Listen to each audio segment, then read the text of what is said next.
I don't know. Harvey, what kind of activity is there on Pine Street right now? Larry, very little, and what at least 2 civil affairs police officers just told us is that some of the popping sound may be ammunition still being burned and firing by itself out of the compound. I think this is one of the areas where the Philadelphia Fire Department was concerned about going in, not knowing what ammunition may have been in the compound. What is most extraordinary, Harvey, is that this stretch of homes between 61st and between Osage and Pine has been covered now 3 or 4 times by stakeout squadsmen who've been in and out of those buildings. They keep going in and they keep going out. But from that area there, Larry, that's where the shooting was earlier this morning, and once the sounds behind there start popping off, it's very difficult to tell exactly where they're coming from. Well, Pete, as we watch this scene right now, what do you see from your vantage point on Osage Avenue? Has the fire changed at all?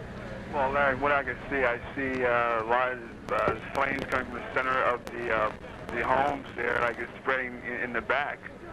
And the stakeout squads, as you had mentioned, have scattered and are just walking around right now. And the electric company just came on the scene to clip some of the wires that are dangling in the middle of Osage. Okay, this is unconfirmed. We've got to emphasize this is unconfirmed, but Channel 10 technician Fran reports to us that Philadelphia police have told her that they suspect that MOVE members are in the house that we are looking at right now to the left of the area. And it's hard with the perspective of the television screen to say exactly which house that is, but as you can see, there's a large concentration of police there. They are inside, and firefighters are at the ready on the outside, just waiting and waiting precariously. So once again, there may be MOVE members inside. We don't know what's happening inside. We do know that to the left of the screen, if you're trying to get your geography straight here, a bunch of Philadelphia police officers ran down the block toward where Harvey is right now to clear out the street and to make sure that everyone was indeed safe. Philadelphia firefighters now, they're in a larger number. That's the picture from where Harvey was. They secured that block, and as you look at that smoke, sort of toward the right center of your screen is where we were looking at these stakeout squad officers. Once again, in case you've just joined us, it's 7:42 at night on this most unusual Monday in Philadelphia. We do not know if the episode at MOVE is over. We do know, once again, that a fire has enveloped the MOVE compound and at least 6 other row home dwellings on the east side of the 6200 block of Osage Avenue. There you see a very important job tonight, the great danger. This man has got a very tough job tonight, disengaging the electrical poles, disengaging the phone lines, being very careful. This is tough duty. Obviously a member of the Philadelphia Electric Company. I don't know exactly what he's doing, but he's doing something to maintain the sobriety and strength of those electric poles there tonight. This man is fighting his battle literally feet away from this very, very thick smoke. It's very easy to get overcome. A lot of people out there tonight for the city of Philadelphia and involved in the rescue efforts of the city and public safety who are fighting some very, very terrible jobs. Harvey, how are you? Larry, I've been all week long, and I'm going to be joined now by Mr. Milton Williams, who lived just a few doors down, maybe 3 or 4 or 5 doors down from MOVE. He was instrumental in putting the pressure on the city to get MOVE out of there. He is saying to me now that he is really probably losing everything he owns. What do you think about all this now? No? Well, as I said, I think the danger of anyone being alive in the MOVE house is probably slim. And I think the firemen should concentrate on the lower end of the block to help our properties, because that's my concern now. Where did you live? How many doors down from MOVE? About 8 doors on the west side. And you left last night at 10 o'clock? Well, before 10. I left before 10. Your understanding was that you were going to be gone just 24 hours? Right. What do you stand to lose, right? Well, just everything we own. We only left with a few odds and ends, you know, for the night. We had no idea it was going to be this devastating. Larry, I think you have the kind of problem that you can understand from people's point of view involved along along Osage and trying to get move out had no idea whatsoever that it would go this far. They felt that if there was going to be any damage done whatsoever, it would be confined to that row house. Let me say one other thing. All along, tactically, that was the danger of move locating in a row house this time, that to get to them would be very difficult without destroying everything around it. And apparently that's what's happening now. Larry, the fire's still burning out of control, and I haven't heard any sirens or seen any major effort to control the flames. Well, we are entering, Harvey, a very important period here because in about 1 hour, darkness will fall in Philadelphia, and I'm sure that if police suspect there are any MOVE members in the area, they'll want to get to them or try to secure the area before darkness falls. It's a lot more difficult to search and destroy, or whatever you want to call it, in an urban area, or any area, in fact, after darkness. So they've got about 1 hour left of good daylight, and they've got to make their way through those homes. Pete Kane is still in that house on Osage Avenue, and what's the story there, and what's the firefighting effort look like at this point, Pete? Well, I see about 4 or 5 hoses that are aimed on the fire. Across on the other side of Osage, where the other homes are, I see white smoke coming. That debris may have caused some of these homes to start burning. You're telling me that the homes on the other side of Osage Avenue may be on fire? That's correct. There's white smoke coming from several roofs of the homes on the other side of Osage. Any efforts to contain those small blazes before they get out of control? No, most of the water is being aimed at the homes on the move side. Okay, and how many fire trucks are there in the area that you can see right now? Of course, you can't see 62nd Street. We understand that. Right, I cannot see any fire trucks at all. All I can see are the water shooting up at the flames. Okay, Most perhaps. of the, stakeout members that just came out of one of the homes on 62nd Street, they're now running towards Harvey's location. They're running toward Harvey's location, which would be directly at you if you're looking at your screen right now. The stakeout officers were in the middle of the screen. They should be coming down the block. So, Harvey, you may have some activity around your location very shortly. Can you see anybody down the block, Harvey? Larry, what I can see down at the end of the block now are a couple of stakeout officers and civil affairs officers. They appear to be relatively relaxed, but they're at the same time behind a blue police van down there at the intersection. Looking a little bit beyond that, though, through the smoke, I can see now about 6 or 7 stakeout police officers in their jumpsuits, but I can't tell whether they're going inside or not. Let me say to you too that Osage Street is one of those small streets, probably less than 2 cars wide, and it wouldn't be at all difficult for that fire to jump across Osage. I mean, it's not a major thoroughfare there, Larry. It's just a little bit bigger than one of Philadelphia's buggy streets. Well, Pete, what's the status right now of the homes on the other side of Osage? Are they still is the fire beginning to grow there?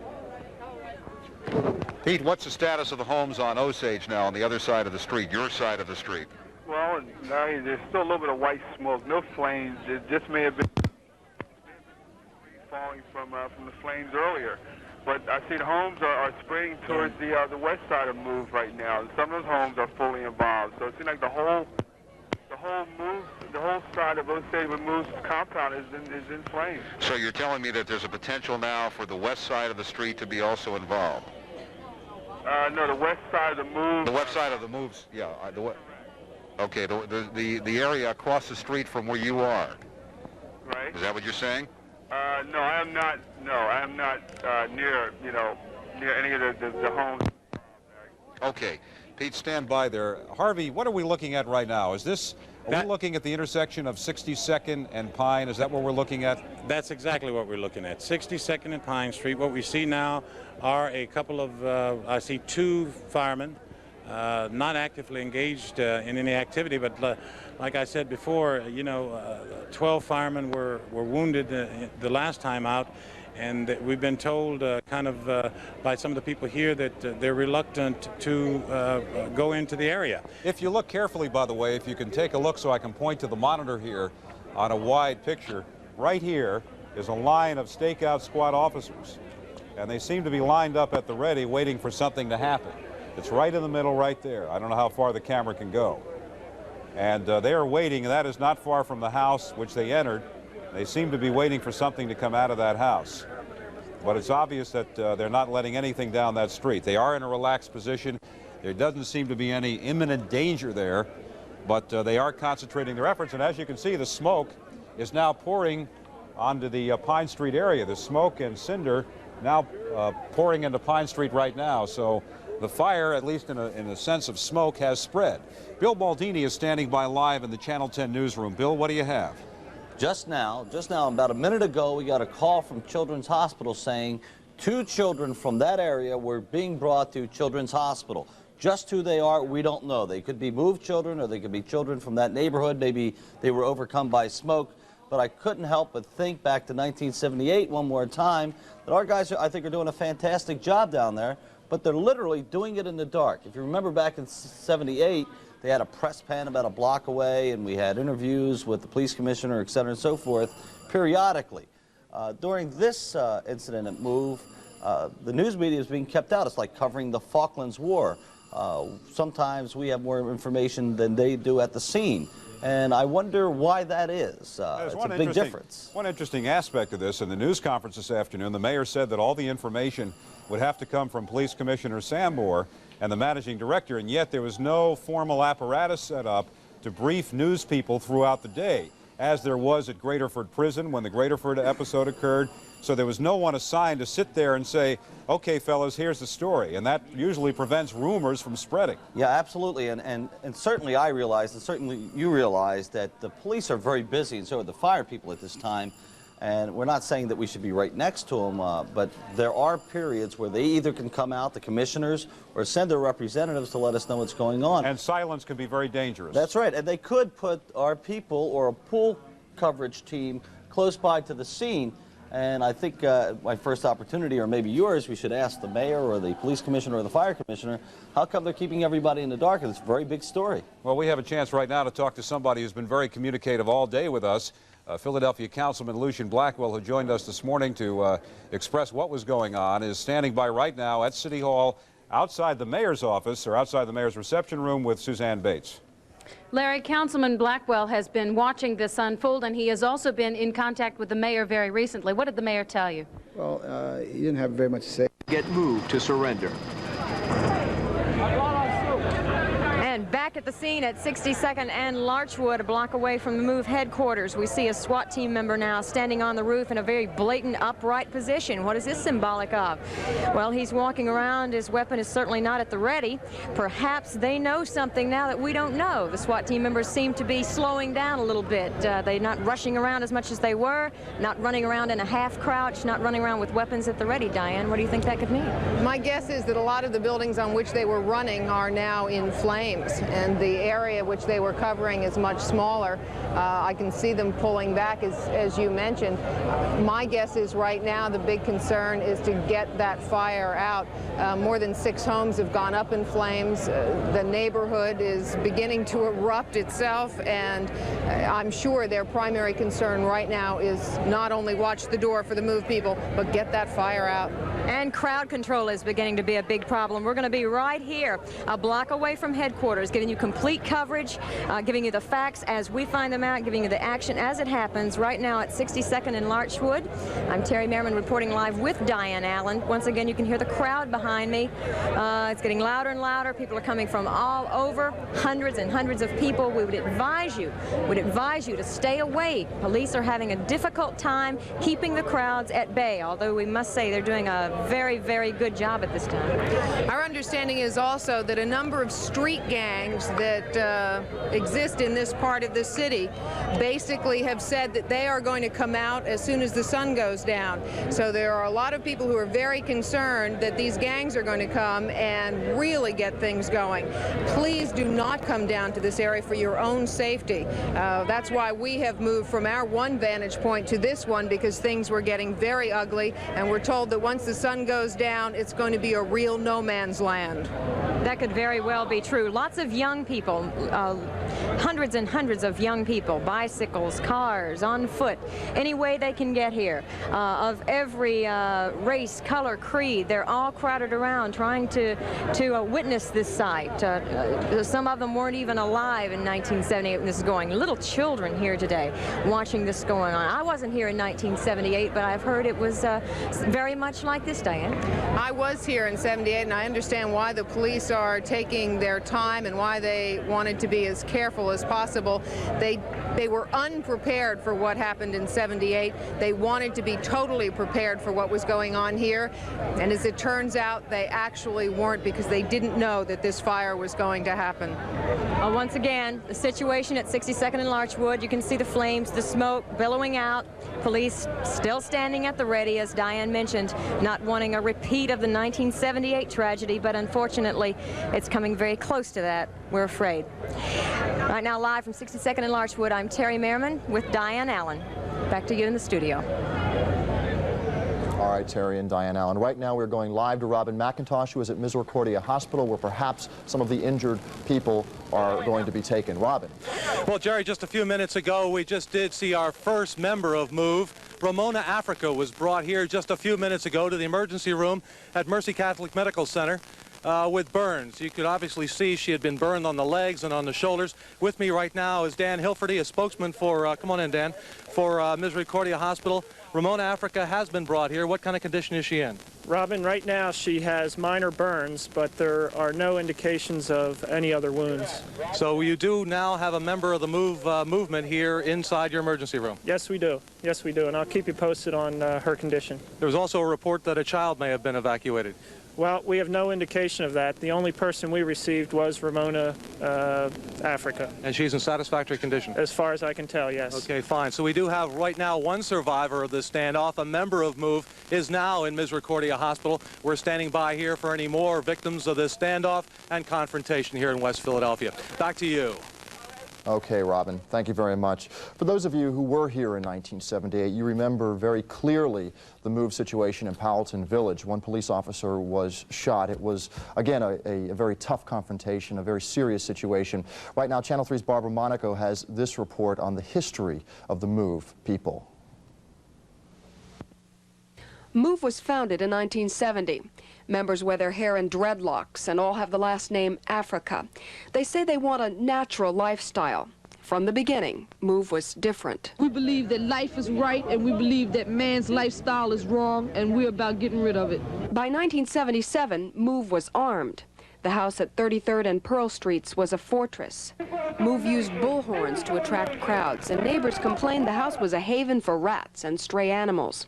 Mayor Frank Rizzo decided to take action. We'll do everything we can to come to a peaceful ending. But I also want to tell you, as an old retired police chief, that if they fire at any of our police, that we will retaliate in kind, and I can assure you they're going to lose. On August 8, 1978, police approached the house and ordered MOVE to surrender. They refused. When firefighters tried flushing them out, the violent shootout began.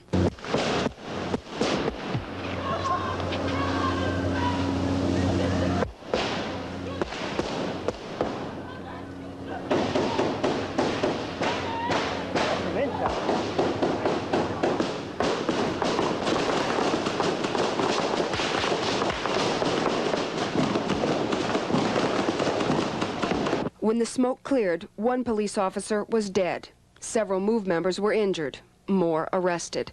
That same day, the MOVE house in Powelton Village was bulldozed into oblivion.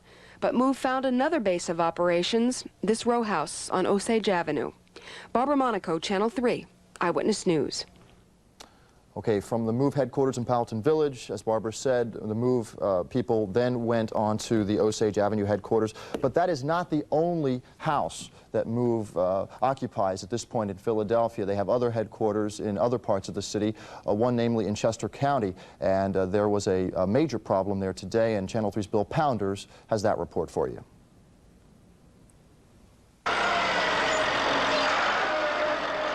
Work crews in Chester brought in a bulldozer to the MOVE home this afternoon, removing shrubbery and barriers around the house.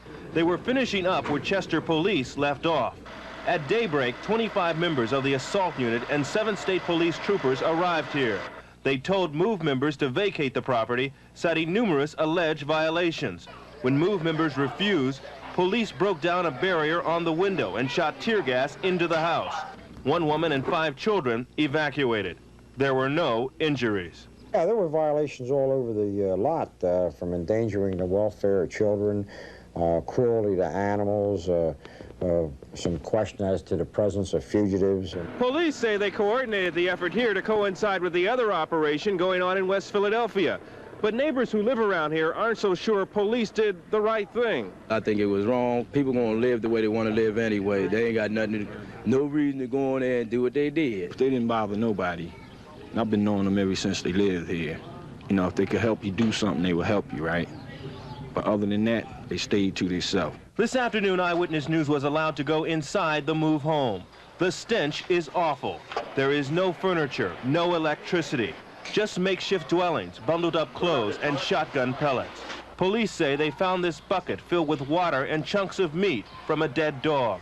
Quite frankly, there was a herd of dogs being kept in the back of the house, and it appeared that people were eating raw dog meat. And this was some of the testimony that was coming from the neighbors. In the backyard, there are several fences and this hole that police say was used for hiding. MOVE members had lived here in this Chester neighborhood for 3 years. City officials say they will not be back again. The word is MOVE has moved. They're never going to exist in the city of Chester. We're not going to let them back in. Bill Pounders, Channel 3 Eyewitness News. It has been confirmed that 1 MOVE member, Ramona Africa, has been admitted to Misericordia Hospital suffering with burns, and that's where Channel 3's Robin McIntosh is right now with the very latest. Robin? That's right, Jerry. Ramona Africa was admitted here to the emergency room of Misericordia Hospital here in West Philadelphia only about 5 or 10 minutes ago. She obviously had been burned. She had burn marks on her legs, also on her shoulders, but apparently, according to the hospital officials here, she had not been shot. She did walk into this hospital under her own... The first gunshots rang out shortly before 6. There was confusion and then chaos as reporters and police ran for cover. This bullet landed just inches from my head. It may have ricocheted off a nearby building. From her front porch, Pam Jones watched the mayhem. And I was afraid that a bullet could have hit inside my window, you know, and I went in the backyard and I heard shots being fired and cops was in the alleyway. They was like, get in the house, don't come out. I was very, very frightened. Even more frightening was not knowing where the shots were coming from. Police combed the nearby park for a possible sniper and took this man into custody, a possible MOVE sympathizer, his identity unknown. The intensity of the operation came as a surprise to even some police officers. Did you expect it was going to turn out like this? No. I thought they'd be out of there by now. But, yeah, I don't know what the delay is, but they know what they're doing. Okay, right now you can see the roof shot, the fire. This was the roof of the MOVE compound. It's getting darker out there. It's really not completely dark. As you can see, it's light outside in your area, but the thick black smoke is making it look like it's turned into night. As Harvey reported moments ago, and as we saw in our live picture, yes, I'm here. A truck has been brought in. Harvey is standing by live, and he's got another view of the fire from the street at Pine Street. Harvey, it looks like the smoke is really filling Pine Street at this point. Yeah, Larry, I'd like to try to get a shot of this before I even get into the picture. What we have there now is almost definitely the fire's probably spread across the alleyway between Osage and Pine. What we're looking at now is the 6200 block of Pine Street. The buildings there are going to be in grave danger. There still appears to be no attempt to control the fire from this side. Well, there is one piece of information we've just been advised of, Harvey. They've just struck a 3rd alarm. You've seen a lot of fires. They've just struck a 3rd alarm for this fire. Does this look bigger than a 3-alarm fire to you? It looks bigger than a 3-alarm fire, Larry, and by the time the equipment gets here, let me tell you, this thing is out of control. I don't have any idea how long it'll take them to put it back under control, but what we're talking about here is possibly 20 houses on either side, on Osage and Pine Street sides, plus the houses on 63rd and 62nd Street are now being threatened. Now, let's take a look behind you. I don't know if we can get enough light, but it appears that where the stakeout squad people are is where the fire is centered right now and spreading. They're at the end of the block. Of course, they can get out of the way. but the smoke damage has got to be enormous because the smoke is now covering the whole area. And there's no wind out there, is there, Harvey? We don't feel any winds whatsoever, but it looks like now the smoke is going directly northbound and then turning into our direction. You're correct, Larry. There's got to be a lot of smoke damage, but looking from where I am now, the dense smoke and flames that we've seen and no fire equipment on the Pine Street side at this point, other than those two deluge guns, it's not going to be enough to control this Harvey, side is that the microwave unit they were talking about back there in the where I'm pointing my finger right now? Is that yeah. the Channel 10 microwave unit that the police were using? Larry, that's what it is, and it appears now, from what I'm looking at down here, that we may have another crew just the side of the truck at ground level. I don't know if they're live capabilities, Larry, but it appears to be one of our crews about a block down behind me. There's a lot of activity there with the Philadelphia Stakeout Squad, and there seems to be one of our people or some news photographer there. That's him, and that microwave unit has been assisting Philadelphia police. They've operated the camera. There you see a mounted officer, and in front of him there seems to be some water being sprayed on the area there to the bottom of your screen. I can't tell exactly where that water is headed, but they're obviously fighting the fire, and if we can get that picture in, we can get a better idea of what's happening. Harvey? Larry, you're right. Past the trees, from what we're seeing now, you're starting to see water being sprayed on the houses along the Pine Street side, probably trying to cool them down. But let me tell you, it's at a point right now that unless they get started real soon, they're going to start losing homes on this side of the street. Well, there you see one of the officers of the Philadelphia Fire Department, obviously, excuse me, assessing the situation. Interestingly enough, there is water being used there, and the fire department is doing something, but they are being escorted by stakeout squad officers, and that may have been one of the reasons why the stakeout squad was there. So that they could accompany the firemen on their rounds into those buildings, Harvey, to make sure that things were safe as they broke open those doors and windows and try to stop the fire from spreading. Could that be one of the reasons they were there? Yes, Larry. On the far side, once again, we've not had a real good look at the 63rd Street side, but I think what you're looking at right now is the intersection right up the street there from a different vantage point. I'm not sure, but that looks like one of our cameras is shooting across 62nd Street, down toward the Osage area where the grocery store is on the corner. Okay, let's get an assessment from Pete Kane. Pete, are you there, Pete? Huh? Are you there, Pete? Yes, I am. What's the latest situation from your vantage point, which is close in? Well, Larry, the flames are spraying the house, I was telling you, on the south side, and several of the homes. South side of Osage. That's right. There's white smoke coming from the roof area, and the other side is still fully involved in flames, and the firemen are fighting it from the side. Are there any additional fire units in there? They struck a third alarm, we understand, a few moments ago. If they struck the third alarm, I see nothing additional from my point of view, Larry. You see nothing additional? No. Well, there's obviously got to, with the tradition of the fire department to fight fires, there's got to be a reason they're not bringing units in there, and that's certainly one of the questions we'll have to ask later. This is a live picture of 62nd Street. The fire department now has its heavy hoses down. Ladder company is there.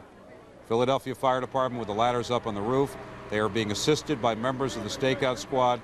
They are apparently cooling off the area there, and they're also being very careful, and there is definitely, according to Harvey on the scene, a danger that fire could spread to Pine Street. Let's hope it doesn't, and let's hope the efforts at containment really works.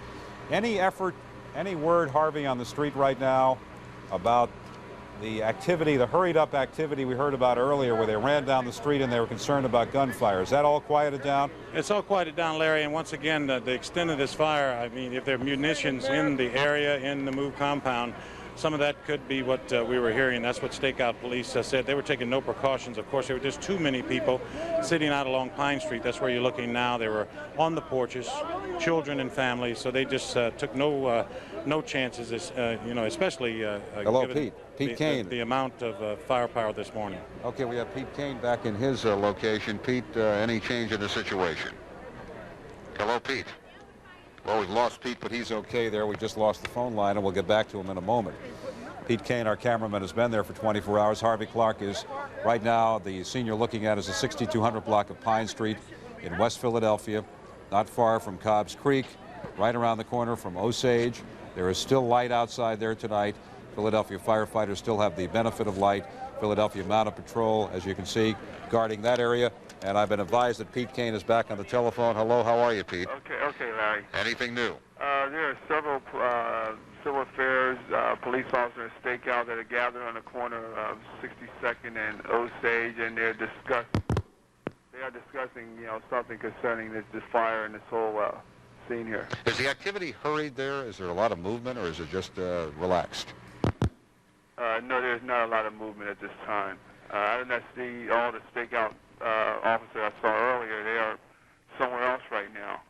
But there are several officials here at the corner just discussing what they're going to, how they're going to get down and fight the fire. Okay, and that fire, you're looking now down 62nd Street, is that correct? We're looking down 62nd Street. I am looking down Osage. We're looking down 62nd Street, right, you can see our monitor. Right. And the smoke is billowing over 62nd Street and heading toward Pine. Thank goodness we don't have a big wind tonight, or we'd even have a bigger problem down there. But you're telling me, and once again on television, you don't get the same perspective. You're there in person, that the other side of Osage Street is now involved. Yes, there is. There are two houses that are burning on the south side, and the north side is fully engulfed in flames. Okay, Pete, thank you, and please stand by, and Harvey, stand by. And let's recap for everybody what's happened today. This episode began at 5:50 this morning. There was gunfire for several hours. The gunfire stopped. Then the snorkel guns came in. 3:30 this afternoon, a rather firm, solemn, and very serious Mayor Good held a news conference. It was a very frank news conference where he indicated that there was a green light for last-ditch negotiations to go ahead.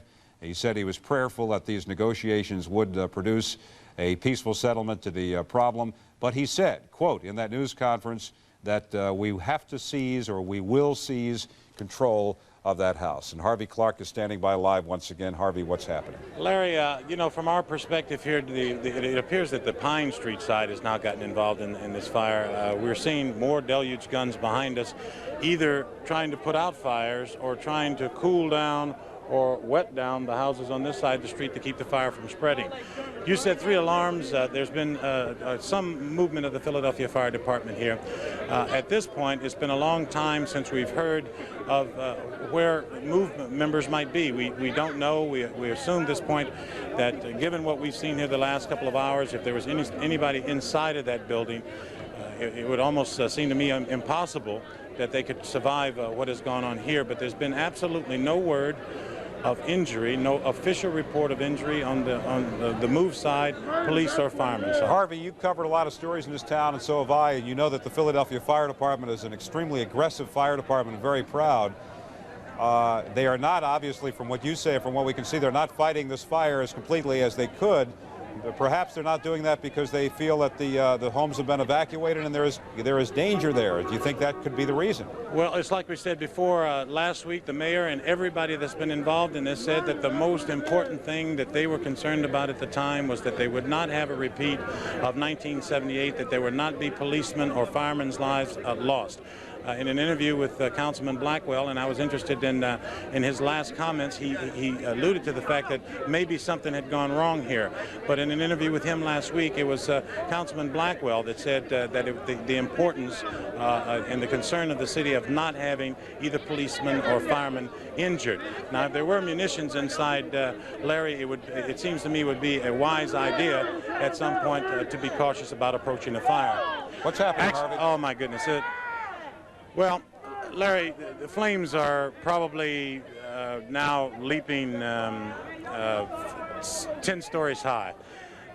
It just looked like something was completely engulfed. What you're seeing now is You're flames. telling me that the flames are now leaping high? It's hard for me to see it. The flames are as high as the smoke in this fire? Not, yeah, at least 2/3 that way up again, Larry. There was a big puff, maybe something, again, that looks like it's a little bit too far down to have been the move compound, but there was TNT. Believe it or not, there was even a report that they were trying to acquire an atomic bomb years ago. So who knows what is in that building? I mean, I'm sure there's no atomic bomb, but they have been known to stockpile weapons, explosives, things of that nature. And that, of course, would make firemen very reluctant to move in close to a building. They could be fighting the flames and simply be blown away if there is indeed some sort of cache of dynamite, of hand grenades, of any sort of weaponry that might explode in the flames.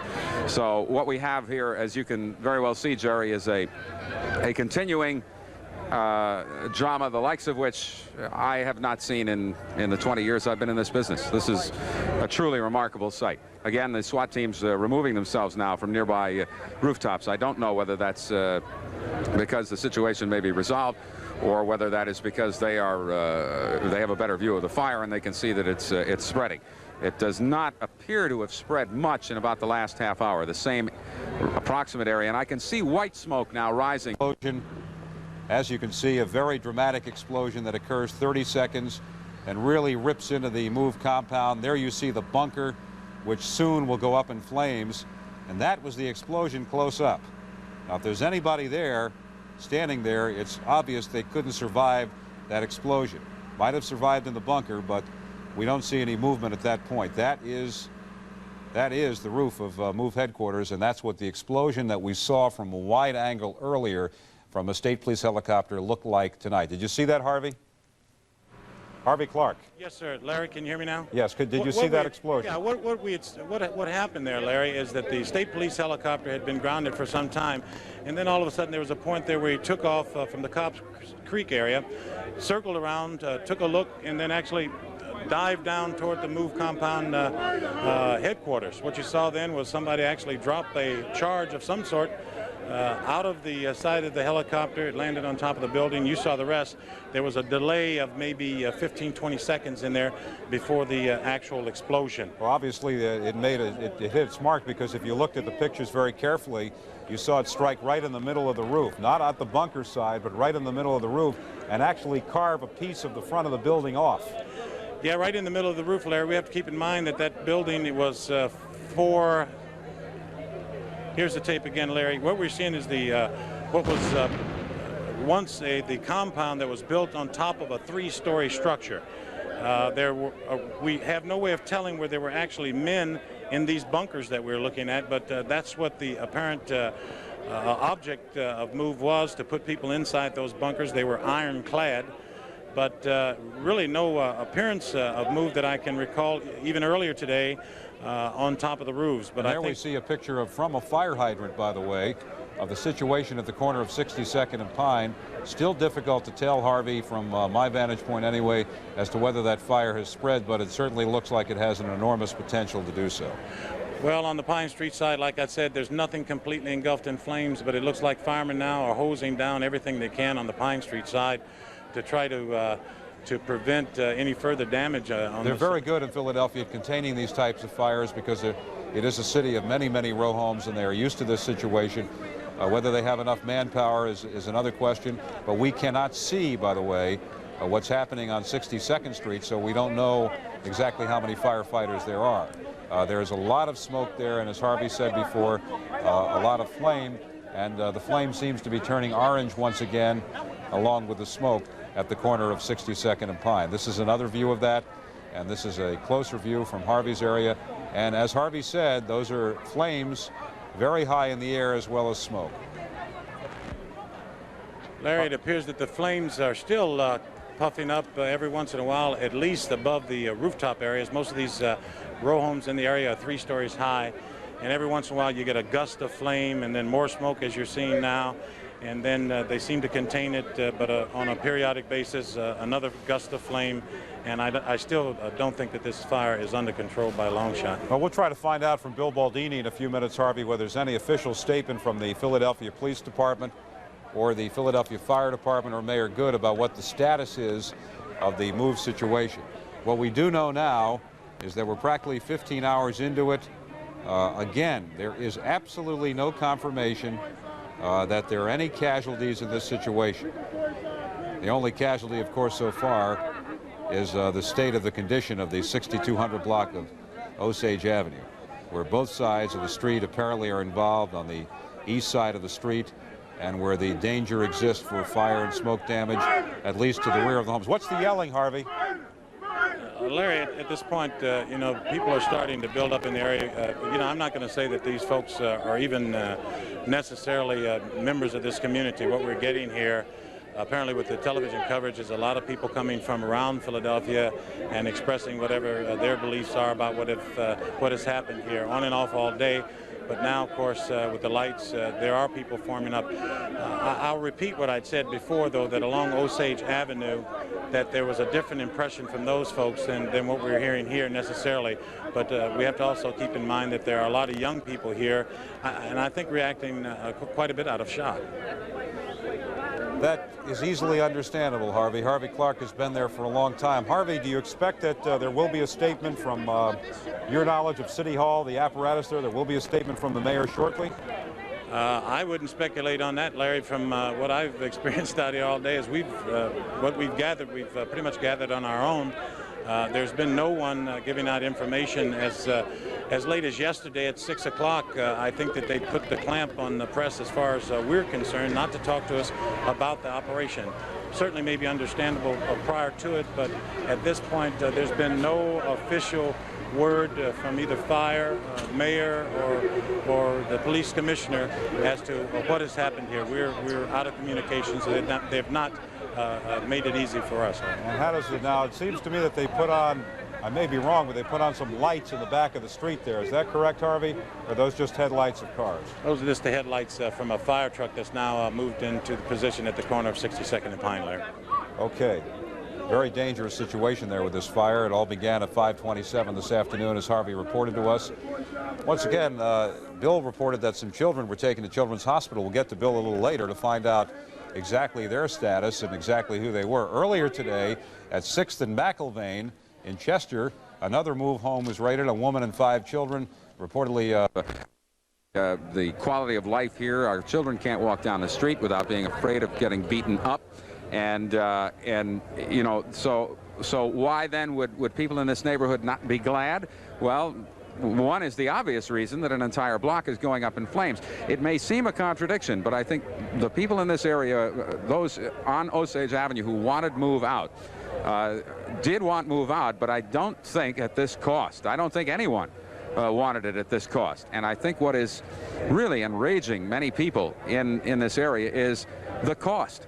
They feel that a competent administration, a well-coordinated administration and police effort would have been able to accomplish more with far less spectacular results. And that is why, you know, on the one hand, you may hear residents complaining, and you wonder, well, you know, these were the same people who said get these people out. That seems to be the crux of the issue. These people here are not overwhelmingly enraged. The other issue, of course, is the children involved, and that is something you hear constantly. I have heard constantly all day long from the people, or all evening long from the people down here on the streets, that, you know, there are children in that house, and how on earth could they set fire to it? And of course, we still don't know how the fire started, but this is what people on the street say.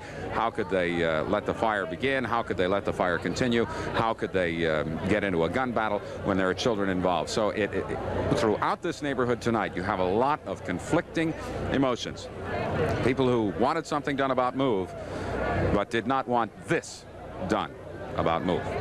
And the situation here, as you are now well aware, 3 people have been removed, apparently alive, and as we get word on the efforts to contain the blaze and to find anyone else who may be surviving in there, why, we'll get back to you. In the meantime, back to you, Jerry, in the studio. All right, Mark Haynes, thank you very much. As you could see and hear, the fire at the MOVE headquarters, in fact, engulfing almost the entire block, the 6200 block of Osage Avenue in West Philadelphia, burning out of control at this moment. And, of course, the big question now is, where are the other MOVE members? We've accounted for 3. Where are the others? Have they survived the smoke and flames? Have they tunneled out somehow through the underground? We just don't know at this point. We will keep you updated throughout the evening. Please stay tuned to Channel 3 and to Eyewitness News. We will have all the very latest on this very intense confrontation in West Philadelphia. This has been an Eyewitness News special report. I'm Jerry Penacoli. Have a good evening. He did. why. There's a lot of unanswered questions, and like I said earlier, it's almost like covering the Falkland War. I mean, the reporters are so far away, no one seems to know what's going on, and no one's telling us too much. Okay, you please stand by in the newsroom. We need you for more information. And once again, that fire is now 3 alarms. Bill? Yes, 3 alarms now. Okay, the fire's 3 alarms, and that fire is located in the 6200 block of Osage Avenue, starting at the Move House, traveling toward the east end of the street. And we're taking a look at a live picture behind me right now. Let's take a look at exactly what it is. There you see 62nd Street, and if you look at the picture in the middle there, you can see the flames, and you're looking at the end of Osage Avenue.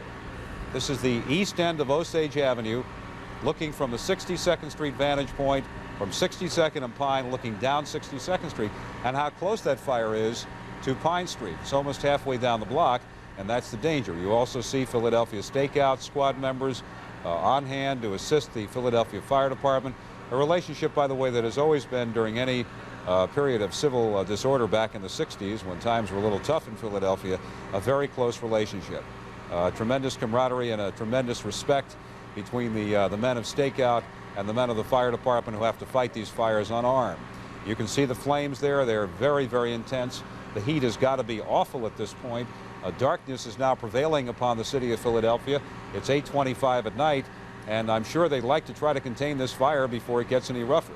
Although, as Harvey Clark pointed out earlier, along with Bill Baldini, darkness has never been a problem for Philadelphia Stakeout Squad, which is involved, by the way, on a weekly basis with many hostage-type situations and many domestic situations, and they're very used to these kind of situations. That's what they're trained for. Harvey Clark is, as we can see, Harvey, that fire is very intense. You're getting a look, Harvey, at what it looks like down 62nd Street, which you can't see from around the corner. What's it look like from your vantage point? Larry, I think that is about halfway up the block of 62nd and Pine Street is what you're looking at. People here are getting very excited and very upset about it. Again, once again, they're mostly young people. But this is Pine Street. They're getting ready to lose this side of Pine Street at this time, Larry. Okay, Harvey is on Pine Street. We're looking at the intensity of this fire. Now, what you're looking at is maybe a first or second floor look at the fire, and they're pouring water on this fire down 62nd Street. It's amazing that the fire has apparently now turned the corner and has spread and is now involved in a house on 62nd Street. Larry, Bill Baldini has an update right now on injuries. Injuries from what, I don't know, but he has an impact. Let's take a look at that picture, by the way, before we go to Bill. There you can see the massive expanse of this fire and the flame right in the middle. And the fire has spread to the 62nd Street side, which is very, very dangerous. Bill, what do you have in the newsroom as far as casualties or injuries in this episode? Well, Larry, here's the latest. Remember, we told you that one MOVE member was taken to Misericordia Hospital. Well, the police believe that MOVE member is Ramona Africa. Ramona Africa has been the spokesperson for MOVE on Osage Avenue.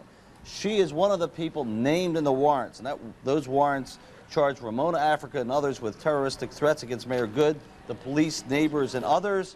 Also, criminal conspiracy, possession of explosives and incendiary devices, disorderly conduct, and riot. Now, as I said, the police believe this person is Ramona Africa. They're down there now trying to check it out. Back to you, Larry. Any idea where they found her, Bill? Close to the MOVE headquarters was the last report we got. We don't know if they dragged her out of there or she ran out of there after that fire started. We're not really sure about that. What we are sure about is that our MOVE members at Misericordia, they think it's Ramona Africa. Any word on the 2 children? No. The word on the 2 children, wait a minute, just came in. One 9-year-old MOVE boy in Children's Hospital with 2nd-degree burns. That's the latest. One of the children is a 9-year-old boy, a MOVE boy, and he has 2nd-degree burns. Larry? Okay, so we know that there are at least 2 survivors at this point, reported to be Ramona Africa, who has appeared in interviews in the last week on this television station, and who made the threats the other day against the mayor and the establishment, and a 9-year-old child who was apparently at Children's Hospital. What we're looking at now, and it seems like there's some containment, although it's very, very difficult for me to tell from here. Perhaps we can contact Fire Radio to see how the struggle of this fire is going. But this is 62nd Street, and there you see Stakeout Squad members with their bulletproof vest walking around the firefighters there, just milling around. Apparently nothing more to do. Larry? Bill, you have more information? Yes, Larry, just came in. That fire is now at 4 alarms. So the update is the person they think is Ramona Africa is in Misericordia Hospital.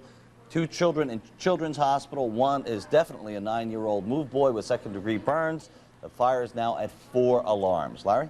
4 alarms of trouble in West Philadelphia tonight, and certainly a very difficult job. And I'm sure, Bill, which is an intelligence microphone into a house next door, so that they could, that was Saturday night, that they could gather intelligence, that they could overhear conversation on the part of MOVE members inside. And the report that I had earlier today was that that attempt failed because MOVE caught on to the attempt and basically preempted the police effort in that direction. Things have not gone particularly well for the police department, or for that matter at this point in time, the fire department in Philadelphia with this whole MOVE situation. Things have also not gone particularly well for a number of the residents who were told to evacuate their homes last night. They were told, stay out of your homes for 24 hours and then you can come back, presumably after the situation has been taken care of.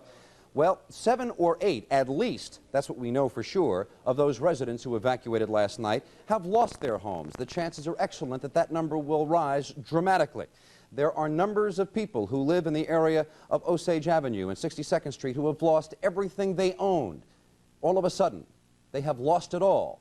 And we spoke to one of those residents today. Do you support the police going in there to get MOVE out? No. No, because they might kill them. No, I didn't support that. You didn't support them at all? They shouldn't have done this at all? No. People just lying on the moves. How about your house? You have your belongings in there? Yes, everything in there. It's a tough story. I've just been told that the fire has now spread to 4 alarms, which means that more firemen are now coming to the area to fight it. Chris Wagner has been telling us that she does not see that many firefighters hosing down this blaze, but there are more that have just arrived, thereby bringing this fire from 3 alarms up to 4 alarms. The situation continues in West Philadelphia, and it doesn't seem to be getting any better. 3 MOVE members are now being treated in area hospitals, and so at least 3 are alive. There may be more. We'll be back when we find out more. For now, I'm Jim Gardner for Action News. This has been a special report from the Channel 6 Action Newsroom. Stay tuned to Action News for further details. The burning timbers and stucco of the homes on 62nd Street. A very, very intense fire there. Philadelphia firefighters, as you can see, the hose is set on the fires right now, fighting the fire after a slow start for some reason, perhaps security. It ended. There were several key events during the day. Around noontime, the snorkel gun stopped firing the water on top of the MOVE compound and the barricades there. Around 3:30, Mayor Good called a news conference, a very, very frank and blunt news conference, a frank assessment. He looked extremely determined and very solemn, talking about the decisions that lay ahead, refusing to go into the tactical and strategical maneuvers. Almost 2 hours, or actually an hour and 40 minutes after the mayor finished his meeting with the news media, a meeting punctuated by very sharp answers to very sharp questions, where he suggested that they ask the police commissioner about tactical questions. The mayor said several times in that news conference, quote, "We must seize control of this house." That was his quote. And he said we would do, and I'm going to paraphrase him here because I don't remember the exact quote, that we would do whatever is necessary to maintain order and seize control of the house. There were negotiations just after that. Negotiations just like the ones with Benny Swans last night, Benny Swans of Crisis Intervention Network, that collapsed. Then at approximately 5:27, a state police helicopter apparently based in Reading, Pennsylvania, swooped down on the house, dropped a device which, as you saw in the very graphic pictures just a few moments ago, exploded in the middle of the roof and the upper structure of the MOVE house, beginning a fire that has now spread to at least 6, maybe 9 homes on Osage Avenue and on 62nd Street. Bill Baldini, I understand, has new information in the newsroom. Bill? Not quite new, Larry. It's just the update. We just want to keep people abreast of exactly what we know. Once again, the fire is now 4 alarms and spreading. 2 children are at Children's Hospital. One's a MOVE child for sure. The other one they aren't so sure. And that MOVE child has second-degree burns. And thirdly, at Misericordia Hospital, they have someone they apparently think is Ramona Africa, one of the major ringleaders of MOVE and the spokesperson for MOVE on a daily basis. So we just wanted to make sure everybody knew the latest as we knew it, Larry. You know, Bill, if it is Ramona Africa, it could be a very significant turn of events here, because perhaps she will be able to tell investigators exactly what has happened to the remaining members of MOVE that are where they are, whether they're actually hidden out or whether they're in that building, or whether they're alive or whether they're dead. Yeah, I'm sure the police and fire people are wondering, and you have to wonder what effect the darkness is going to have on all this. Well, as you saw, Harvey Clark reported that they were bringing in these special lights. Right now, the lights are not on. What is still on is the special Channel 10 microwave setup that was helping Philadelphia police assess the rooftops. As you can see, Bill, the fire is still going very strongly, although it seems to me, and once again, very hard to tell in this picture, which is very dark, that the fire is contained on 62nd Street. Harvey Clark will go to you briefly if we've got to. No Harvey Clark. Harvey Clark is not there. Harvey Clark was surrounded by a crowd, and we're watching the situation right now at 62nd Street and Pine as the Philadelphia Police Department unit stays in the middle of the street. This entire area, by the way, is cordoned off, which caused quite a traffic problem this morning, and the people heading in on Market Street and throughout Upper Darby and Cobbs Creek Parkway. Another Philadelphia fire truck has just moved into position. The fire is now 4 alarms. It is lighting up with bright orange and red the nighttime sky at 62nd and Osage and 62nd and Pine. Certainly an eerie ending. I don't know if you could hear that, but there were several explosions of fire, which frequently happens when fire burns through paint and acrylic and various chemicals in a house. Explosions occur. I don't think that was gunfire. And there you see the silhouette of what's left of the homes on 62nd Street, and the masthead of the Channel 10 camera truck to the right as Philadelphia firefighters continue what has to be a very thankless job. As Harvey said, residents of the area, some of whom have been the most emotional supporters of quick action to remove MOVE, are now extremely hurt. And you can understand that in the passion of the moment, the loss of their homes is something that is very difficult for anybody to take. There you heard some sort of explosions or pops in the area, and again, we assume that these were just from the fire, which is very, very heavily enveloped. Perhaps in the next few moments we can get Pete Kane on the phone to find out what's happening with him and what he can tell us about what the fire looks like from his vantage point. Is Bill Baldini standing by in the newsroom? Bill Baldini was in the newsroom, and we're looking at this live picture. Now, we don't know the exact number of Philadelphia policemen there. We do know that there are 4 alarms of fire as determined by the Philadelphia Fire Department. You see the fire spreading, the water being sent on the fire, which is relegated to a 1-story. We still hear those banging noises in the background. You hear them? And they could be pops. We don't know what's going on the Osage Avenue side. We did hear from Pete Kane, though, that there was fire on the other side of Osage Avenue. Bill Baldini is in the newsroom. Bill, do you have anything new? Yes, we have an update on that child at Children's Hospital. The update is he not only has second-degree burns, but the child also evidently complained to the officials there that he was very hungry. I don't know what that tells you. There's always been this fear in my mind, I'm sure a lot of people's minds, that these children in the MOVE house weren't getting enough food, air, or exercise, or whatever. This kind of makes me think maybe they aren't as healthy as we were led to believe, and unfortunately, the children evidently were in that house when it was on fire. As you can see, the houses on 62nd Street are on fire, and the fire department is carefully assessing the situation. These, Bill, as you can see, are the same homes that were moved into about an hour and a half ago when it was still light by members of the stakeout squad. They moved in very cautiously, very carefully. They obviously aerated the homes to provide a sense of flow to try to stop the fire and water them down, but they are now burning, and they are burning in a very consummate fashion. And it just doesn't appear that there's anything they can do at this point except to spray water on them on 62nd Street. This is a major urban reconstruction we're talking about here. We're talking of at least 7 homes on Osage Avenue, several homes on 62nd Street. We don't know how many homes on the other side of Osage Avenue that Pete Kane described to us are fully enveloped because obviously for security reasons we can't get a camera on Osage Avenue. We have no statement from the fire department, no statement from the police department.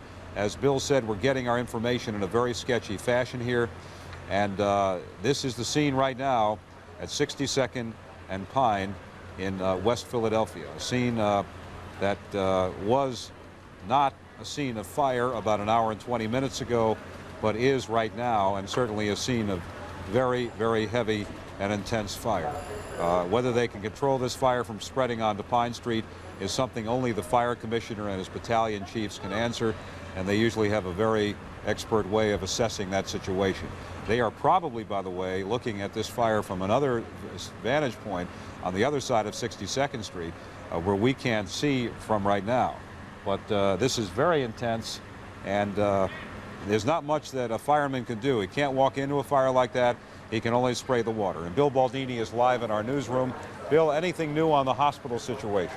Not too much is new in the hospital situation, except the child does have burns, and as we confirmed, there were 2 children in children's, but we just learned right now that the mayor is preparing to have a news conference live any moment now. Suzanne Bates is down there with the mayor. She will bring it to us live at the first available moment. I'm sure it'll be very soon, Larry. Okay, and perhaps the mayor can tell us what the police department has found concerning the rest of the MOVE members, or what the actual assessment is. And that will be some important information for the people of Philadelphia to have. And surely this will be an emotional time for Wilson Goode. Naturally, no human being would want it to end this way, but he will perhaps give us some reasons why actions were taken that were taken, and the reporters will have a chance to question him and find out what the status is. That's one thing we don't know right now. We don't know the status of the situation. We know that there's a tremendous fire, but we don't know that the MOVE situation has been stabilized. We really don't know that, do we, Bill? And you know what else that hasn't been mentioned too often tonight? That the last count, the last official count, at least from the police, was that there were 5 adults in that headquarters and 10 children. Well, that's really a scary proposition when you think about it, isn't it? Very frightening situation, and as Michael Chitwood, the former hostage negotiator and chief of Middletown Township, Bucks County Police Department, told us last night on the Channel 10 News Update in a very sad and emotional and somber way that the children were really being held hostage, that the MOVE leaders were really holding them hostage by keeping them in this house. And he insinuated on the way out that if there was a sense of reasonableness in negotiating, that they probably would have released the children. But they did not release the children. We don't know the fate of the children, and perhaps Mayor Goode can tell us. And when he spoke about the children this afternoon, as we look at the firefighting effort on Pine Street, he spoke with deep emotion and extreme concern about the fact that there were children inside that building. So I'm sure the weight of the world is on a lot of people in Philadelphia tonight. Well, and perhaps we can find out soon why certain actions were taken. Well, that update should be coming very soon, Larry. As I said, Suzanne Bates is there and should be coming to us live within a minute. I mean, the report we got just came in, and it seemed to be almost immediate that the mayor was just preparing for this special news conference, because evidently so many people, including ourselves, have been calling down there asking what's going on. Oh, I can see they want an update, and no one's saying anything, so it's incumbent upon the mayor to find out for us and let us know. Well, before we get to that, this fire seems to be escalating right now on 62nd Street very badly. This fire is really going now. It's spread to the upper floors of the home. I thought it was being contained, but again, from a television screen standpoint, it's very difficult to tell. This fire is now spreading into the trees. It is spreading closer to Pine Street, and we don't know how far it's going to go. I can tell you also that the Channel 10 microphones are in place at City Hall in the mayor's reception area, and we're waiting for Mayor Goode. I just saw his press secretary, Karen Warrington, come out looking exhausted as anybody would be on a day like today, and Mayor Wilson Goode should be here to address the city any moment. There, Larry, again, I have another update for you, Larry. Yes, Bill, if you're there. We just found out that Ramona Africa was the woman who went to Misericordia Hospital, as we reported. She refused, absolutely refused any treatment, and I doubt very seriously if she talked to the police. And right now, she's on her way to Homicide downtown at the Police Administration Building. So that person was Ramona Africa. And Bill, here as we look at this fire, here comes the mayor about to make a statement. Mayor Wilson Goode of Philadelphia live at City Hall. I want to really make two announcements. One is that we are aware that one 9-year-old girl was in fact taken out of the house, came out of the house rather, and is now at Children's Hospital. And we are aware that one woman in fact went to Misericordia Hospital. The other point I want to make at this time is that four members of the MOVE organization did come out of the rear of their home and start firing at officers between Pine and Osage Avenue. The reason and the difficulty with the fire department fighting the fire is that we know that there are MOVE members in the alleyway back there with guns, and we are concerned about the protection of the firefighters.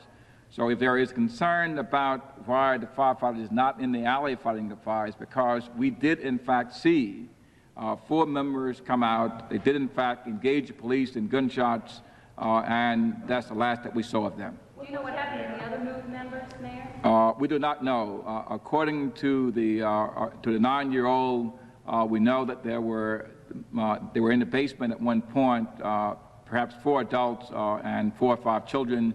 We're unaware as to what their locations are at this time. So could you tell us about who came out again? Flames coming out. What you're saying is that firefighters could not come in because of a real threat to their lives, possibly. There's no question in my mind that at the time that the fire started and up until the present time, there's a real danger to firefighters and police personnel in the area, because we are convinced that there are at least 4 MOVE members somewhere in the alley along Pine Street there, in one of the homes along Pine Street, with guns, and did in fact engage the police in fire. Is there a possibility we have a hostage situation? Do you think we do not know what we have at this time. The reason we're moving very cautiously, trying to protect the homes as well as protect lives, is because of that. Do you know how the fire started there? I do not know. There's been suggestion that something dropped from the I do not know how it started. That, of course, will be one of the reports I will ask for immediately. Mayor, when did the police dropping? And what were the state police dropping into the house, and on whose orders were they acting? I'm unaware of anything except there was an attempt to remove the bunker by some means. I was told it would be attempted to be removed. I do not have a report on that. I've been in contact with Leo Brooks throughout. I've been concerned about the fire, about the people, about the neighbors, and I've not dealt with actually who did what. Did you ask Mr. Brooks what was dropped into the house? I did not ask them at this point. Mr. Mayor, could you just tell us again from the top? You started to mention that 3 people, I believe you said, got out. Is that right? 2 children? We are aware of at least 5 people who've come out, 4 adults and one child.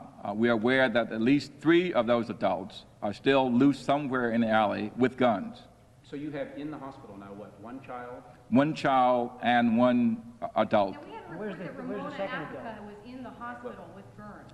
Mayor, what happened to the second adult? Clear that up You said that there were 4 and there's at least 3 left, so what happened to that second adult? I believe I said one child, 1 adult at the hospital, and at least 3 adults in the alley with the guns. That adds up to 5, according to my addition. Can you tell us the condition of the 2 in the hospital? Came out sometime immediately after the fire started. Can you tell us the condition of the 2 in the hospital? I do not know.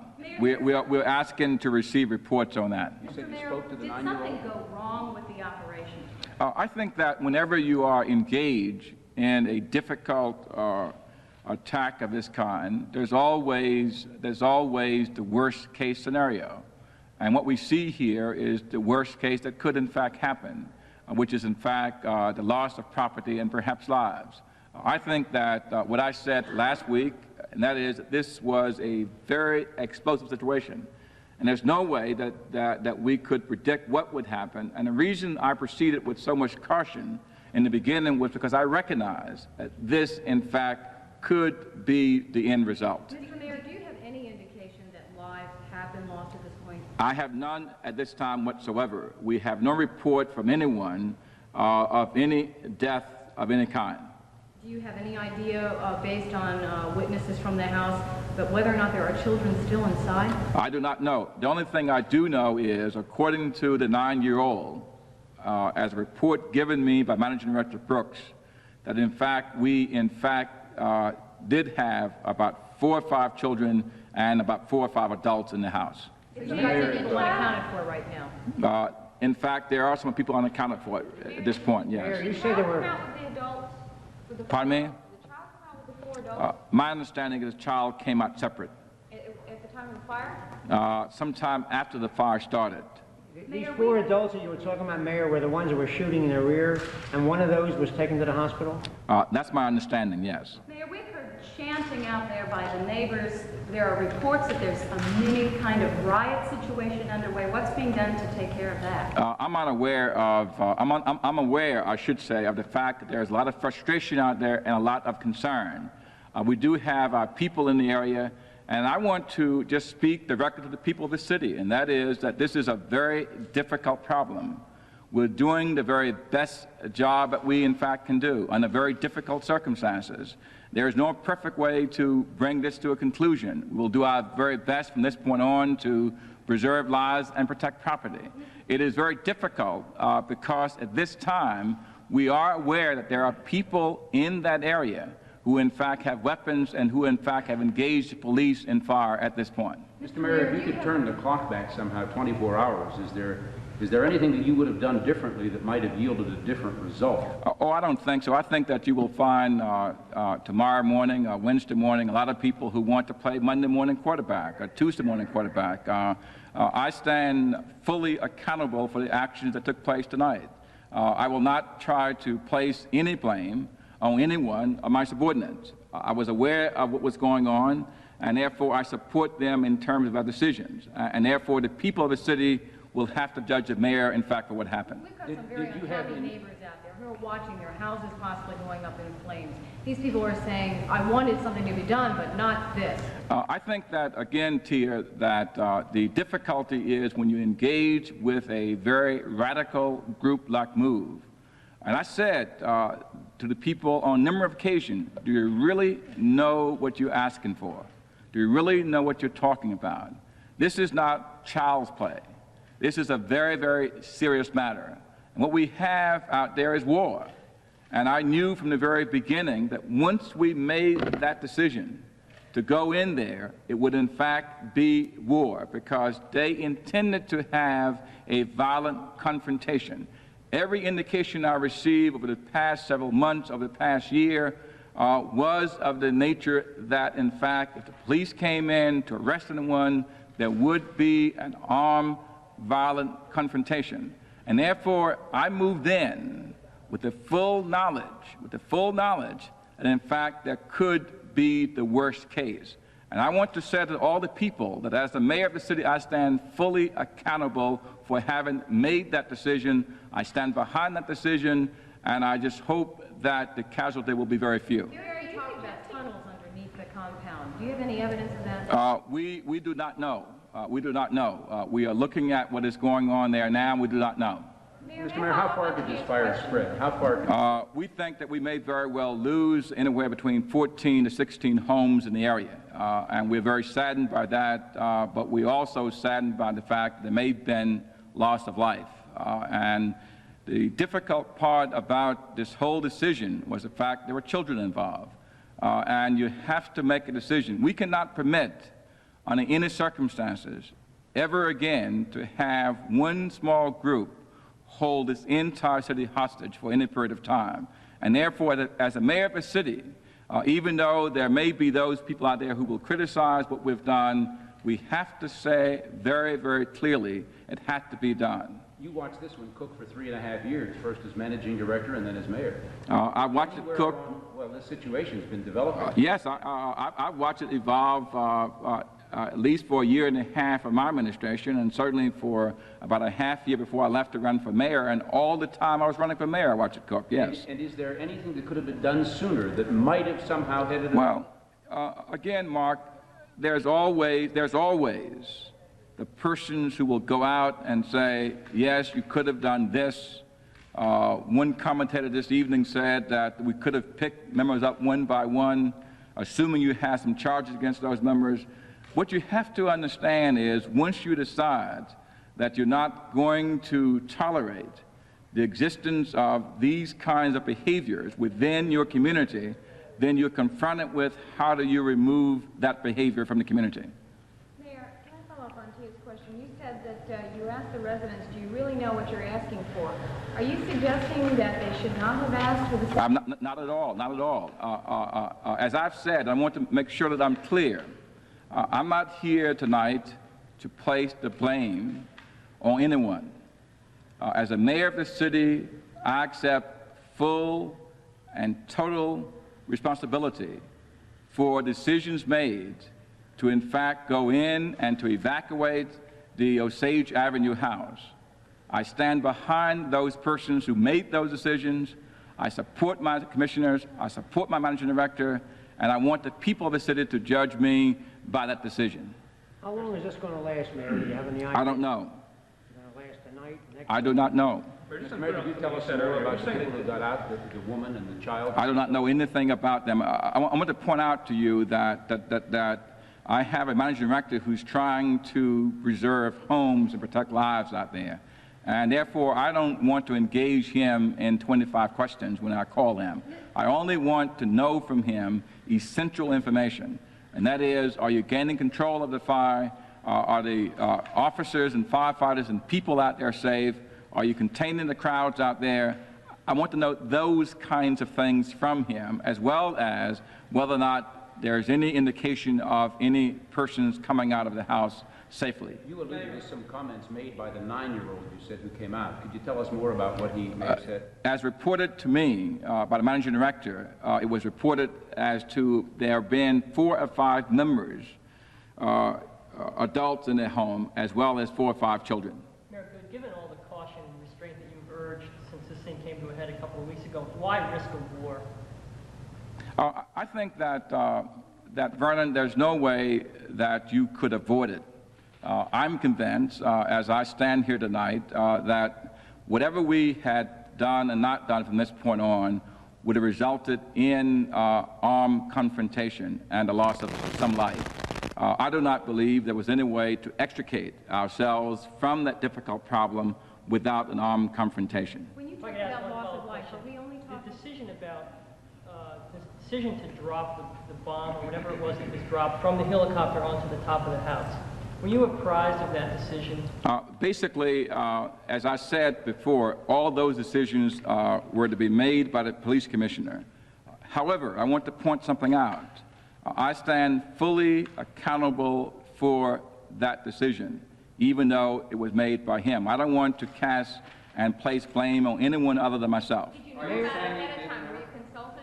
Did you know? I knew, in fact, that they planned to find some mechanism to remove the bunker from top of the house, yes. But did you know it was going to be that mechanism? I did not know the details of it. To respond to your question directly, no. Mayor, you said that 4 adults came out shooting and that one of those possibly is in the hospital. Was that person shooting too, that woman? I do not know. Mr. Mayor, you mentioned loss of life. Just to be clear, are we only talking about MOVE members as far as you understand right now? I'm unaware of any other casualty, nor am I aware, I should point out very clearly, of any casualty by a MOVE member at this time. Also, you mentioned that you believe they're still in this alleyway and they could be in some homes. Were all those homes evacuated so there is really no possibility of a hostage situation, or is that? We went through every single home, and we are sure that we, in fact, receive and got all the people out of those homes, yes. Can you be a little bit more specific as to where the alleyway was? The alleyway is in back of Osage Avenue. Okay, and you said that they are in that alleyway behind Osage. That's correct. And you also indicated that they might be in a house on Pine Street or Spruce Street? On Pine Street. Were those houses on Pine Street evacuated? The houses on Pine Street were evacuated, according to my knowledge. Are you sending firefighters in on a voluntary basis because of the danger? I'm unaware of what decision was made in that regard. Again, the fire commissioner made those decisions and is in full control of the scene. Mayor, was it intentional to let the fire burn for a while after it started? No, the purpose, as I said before, there was real concern that any attempt to put the fire out would bring about gunfire. And again, at this point in time, I think that our decision was correct based upon the fact that members did come out subsequently and start shooting. Weren't there remote devices to Bob, I cannot respond to that. I will, however, say this to you, that I will be fully available all night long as we go through this, and whenever I feel there's something appropriate to report, I will report on that. But I don't want to avoid any questions. And if I do not answer the question now, it's because I don't know now. Well, what should we do to get information later on all these details? Stay here. I'll be here. Mayor, is the whereabouts of the three people who came out known, or are police really looking for? I don't know. Do you plan to meet again with politicians from the district as a group to try to... No. As you see, Lucian Blackwell is here tonight. I'm in contact by phone with all others, and will remain so throughout the evening. Do you have any intention of going there? I do not. I feel that it is inappropriate for the chief executive to be on the scene of that nature, and that I should be here able to monitor and to make decisions and to begin to make sure that we chart a course from this point on. Is there any plan to try to rush the house at all, to try to break in? I will not. I will defer the police commissioner at some post-news conference deal with all those kinds of details. That decision has not been made. There could very well be that situation that will take place, Russell. Yes. I understand you're saying that the decision not to close down the house was because of fear for the firefighters, but you knew there were children in that house as well. Who made the decision not to go in after the children? I really cannot respond to that question at this time in terms of whether or not there was a conscious decision made as to when the fire hose would be placed there or not. I don't know. Did you know there were still children in the house? I was aware all along there were children in the house, yes. Mr. Mayor, does it not come down to deciding whether adult firemen or children are going to live? Carla, I really don't want to respond to that question at this point. Mr. Mayor, all across the national news media is carrying this story all across America tonight. For the last few years, Philadelphia has tried to live down a fairly rocky reputation. What do you think this footage is saying about Philadelphia? I think that it says that we have a difficult problem, and that we dealt with that problem, and that we'll go on and build our city. I don't think that any city in America, in the northeastern city or western city, is free from a problem. I think the issue here is whether or not we are willing to stand up and deal with those problems. I think that what I hope it will say is that we had a problem, we dealt with it. It did not turn out in the best possible manner, but we dealt with it. And that the mayor of the city is a stand-up guy who takes responsibility for what he does. Do you have any idea what the problem Thank you all very much. Thank you. 14 to 16 Thank you. Mayor Wilson Good, probably at what could be called the toughest moment of his administration, handling questions with a tremendous sense of confidence in this very dire hour, and explaining to us the information we've been looking for all night long, that yes, as we speculated earlier, there was a delay in fighting that fire, primarily because of danger to the police and firefighters in the area, especially to the firefighters, because the mayor says 3 out of the 4 adults who left the move house and as the fire began were shooting in the alleyways at Philadelphia police officers. Let's take a live look right now at that fire scene. The fire has now spread, according to Channel 10 technician Jim Barger, to the Pine Street area. This fire is not under control. As the mayor said, he expects to lose 14 to 16 homes. The embers and cinders burning in the air. Jim Barger, our technician on the scene, also reports to us tonight that, and this is unconfirmed, gunshots have been heard in the area. Once again, the mayor said that 3 of the 4 adults who left the move compound tonight after the fire broke out were loose in the area with guns. That's the way he described it. So obviously Philadelphia Stakeout Squad members sometime and someplace in that area have their work really cut out for them, and it's compounded by the fact that there's a fire being fought in the same neighborhood. This is not an easy situation.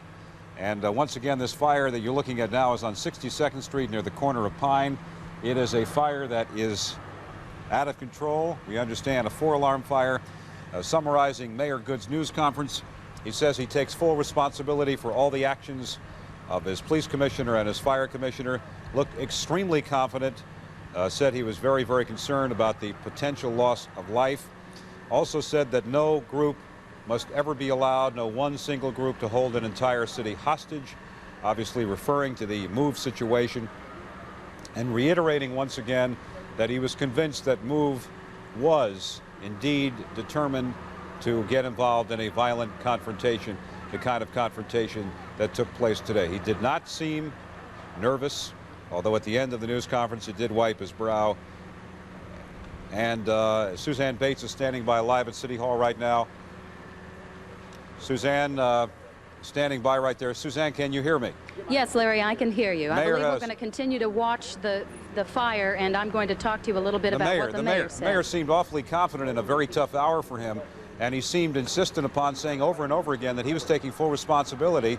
In fact, at the end, he sort of spread the theme of his entire news conference by saying, I hope the people of this city see me as a stand-up mayor who's responsible for his actions. Yes. Suzanne? I believe probably the most important thing that he did say tonight is that he does stand behind his decision. He hopes that the casualties will be few, and even though there are many people who have criticized him at this stage of the game, that he feels still tonight that this was something that had to be done. Of course, the question over and over again has been from the neighborhood, could they have done something sooner? He says there are always persons who will be Monday quarterbacks and who will question a decision that's made, but he feels that the decision was made at the time it should have been made, and that he did exactly what he should have done. He said this was the worst possible scenario. Of course, he did not really indicate whether they had actually anticipated this outcome, but he said this was the worst possible scenario.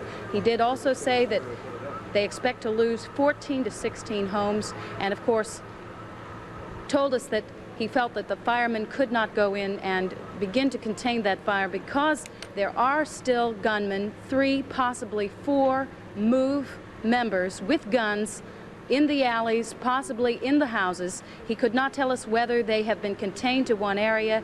He could not tell us whether they actually are hidden or whether they know exactly where they are. He is apprised of all the major movements right now. He does not know the minor details. He says he's trying to keep his communications with Leo Brooks at the scene confined to the very central points. Larry? Well, he talked about the Tuesday morning quarterbacks as he referred to them. Certainly there were some people who were saying on our air, and I'm sure in other places earlier, that they were wondering why this fire wasn't fought.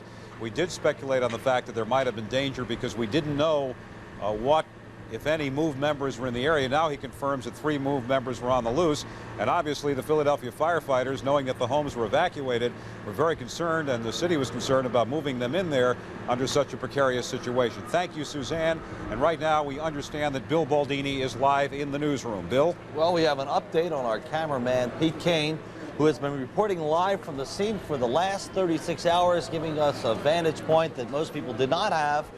Pete has been evacuated because he was just 1/2 block from that MOVE headquarters giving out these reports for a day and a half.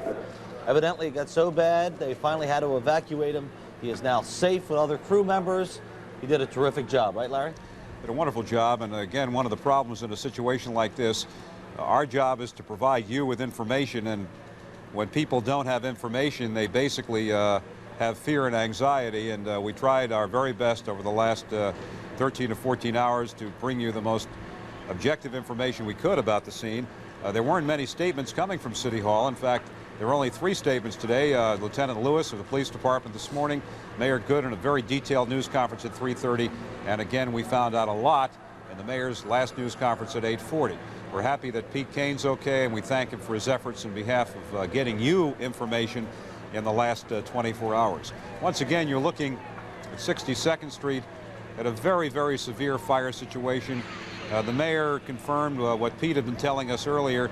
We didn't realize it would be that many, but he thinks that 14 to 16 homes may be lost. You can hear the sirens in the background. Fortunately, it's not a windy night, otherwise it would have been a lot worse.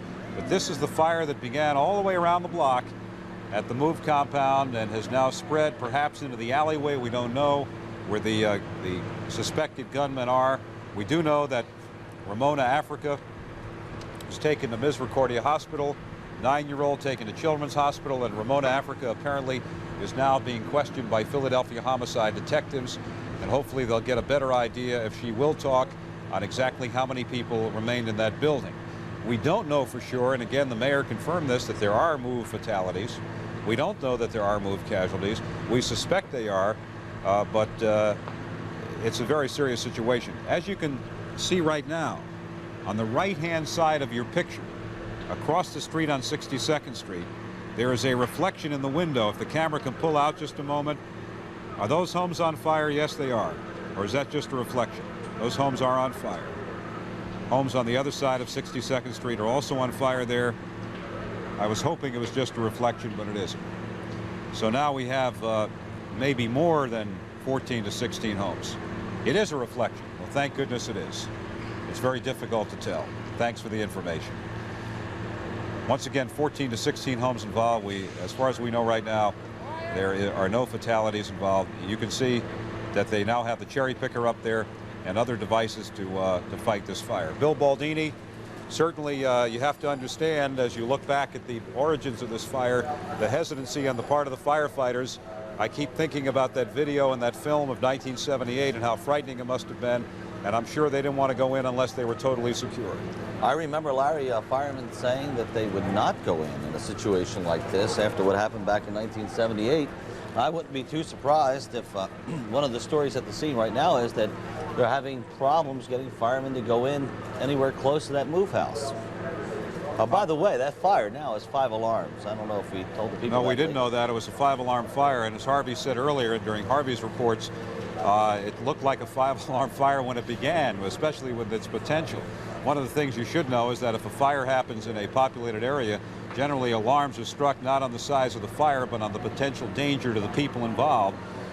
Fortunately, that is a reflection there, but it certainly looks like a fire, and we'll find out momentarily whether that house is on fire on the other side of 62nd Street. It's a very frightening scene right now, this illumination of fire that is lighting up the nighttime sky in West Philadelphia. Larry, it looks like that whole block may go. Is it a possibility from... I don't know. You know, they say that's a reflection, Bill, and it's very difficult to say. Perhaps Jim Barger, one of our other technicians who are on the scene, can tell us exactly whether those homes on the other side are on fire. Can they talk to our control room here and let us know? It's hard to say. In any event, Mayor Good has spoken, and he's answered some of the most important questions. Number one, that there was a danger to firefighters and stakeout squad members in fighting this fire tonight. That was the reason for the delay in battling the fire. Number two, that 4 adults escaped from the move house and 1 child. That 1 adult, he did not name her, but we understand it's Ramona Africa, was treated at Misericordia Hospital. That a 9-year-old child, who Bill says was hungry, was treated at Children's Hospital. That 3 adults, as far as we know, and you saw that explosion there, that pop of that fire on 62nd Street, the 3 adults are loose with some sort of weapons in the area. We don't know if they're alive, dead, or in the area or out of the vicinity. That 14 to 16 homes may be involved.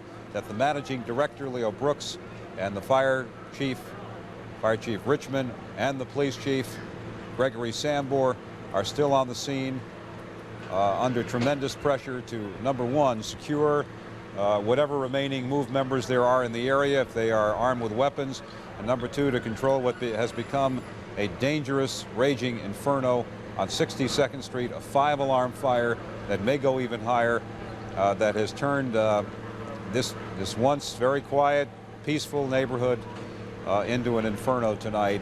And certainly, as much trepidation as the firefighters have had, you can feel in a very large way tonight for the people whose homes not only were destroyed, but their neighbors and friends, and the sense of that sense of an empty stomach they have tonight looking at this situation and watching this tree-lined neighborhood go up in smoke. You can really feel for them. Larry, you're there. This is truly, Bill, one of the stories we've covered in Philadelphia, and we've certainly covered a lot. This is one of the saddest, and we certainly cover a lot of sad news on a daily basis, but this certainly is a difficult story to look at. We have another update, Larry, from Children's Hospital. They said they're expecting 2 or maybe 3 more children to arrive there soon. They aren't sure what the children's condition is, but they're expecting them at the hospital very soon.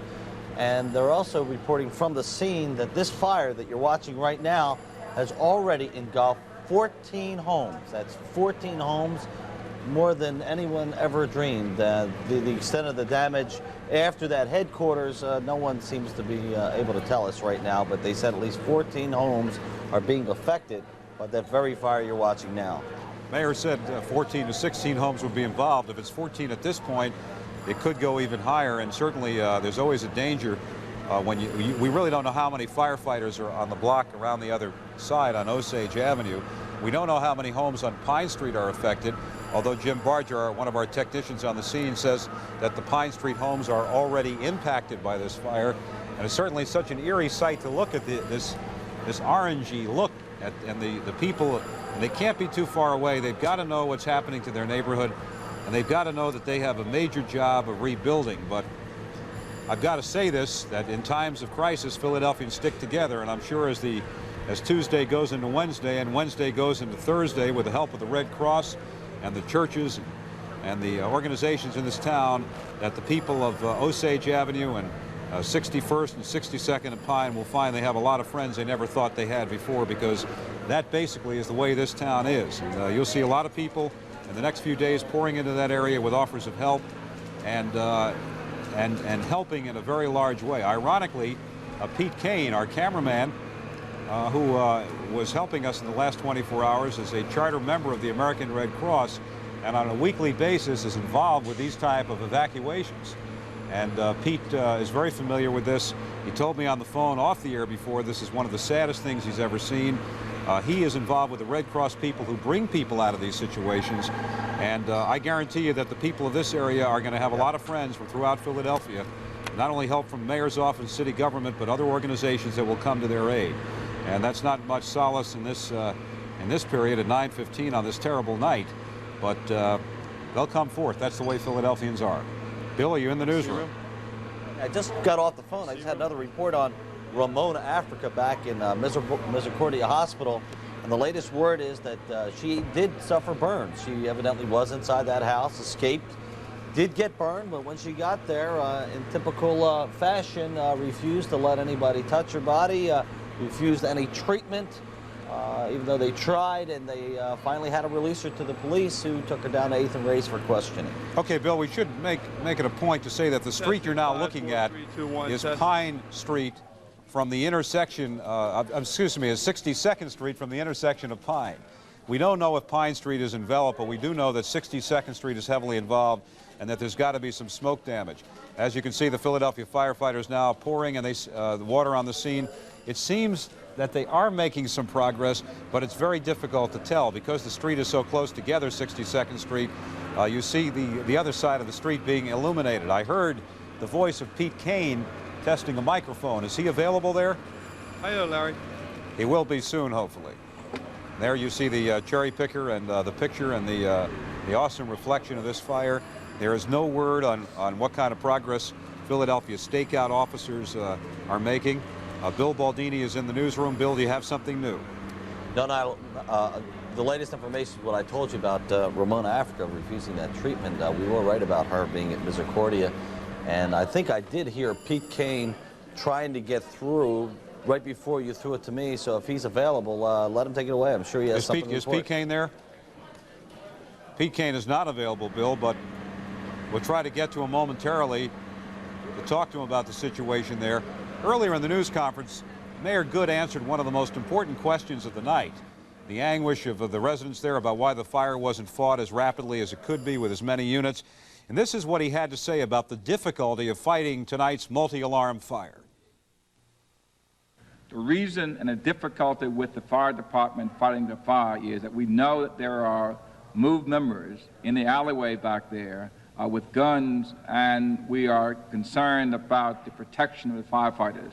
So if there is concern about why the firefighter is not in the alley fighting the fires, because we did in fact see 4 members come out. They did in fact engage the police in gunshots, and that's the last that we saw of them.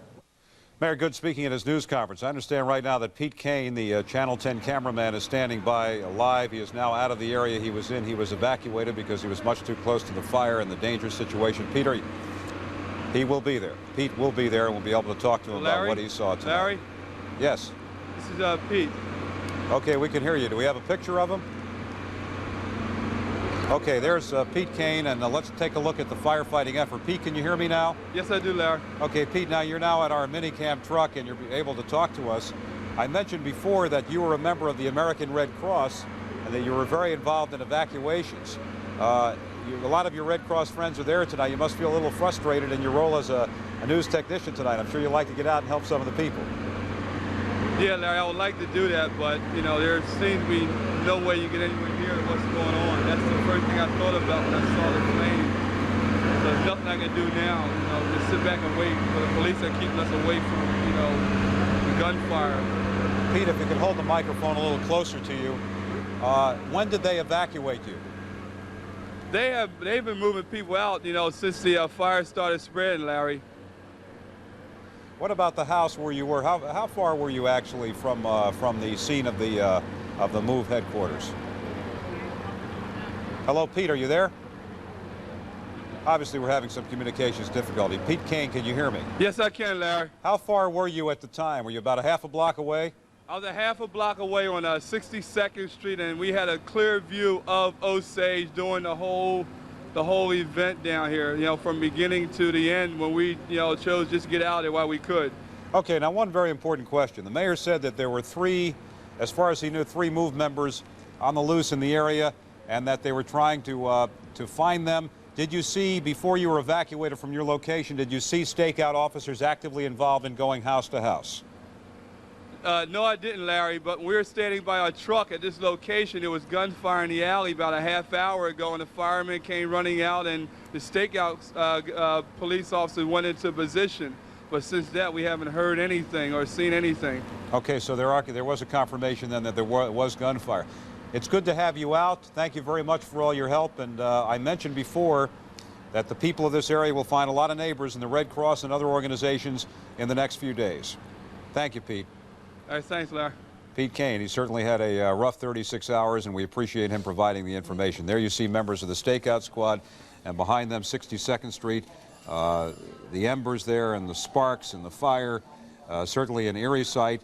This view is from the intersection of Pine and 62nd. You were looking straight down 62nd Street. On the other side of 62nd Street is Osage Avenue, which was the center of all this activity. There you can see scores of Philadelphia firefighters, the reflection on the other side of the fire across the street in very close quarters there, a terrible fire raging out of control. And there you see Philadelphia firefighters up on the roof there. Or maybe, let's take a look at this picture. This could be members of Philadelphia Electric Company, I'm not quite sure. A lineman for the Philadelphia Electric Company.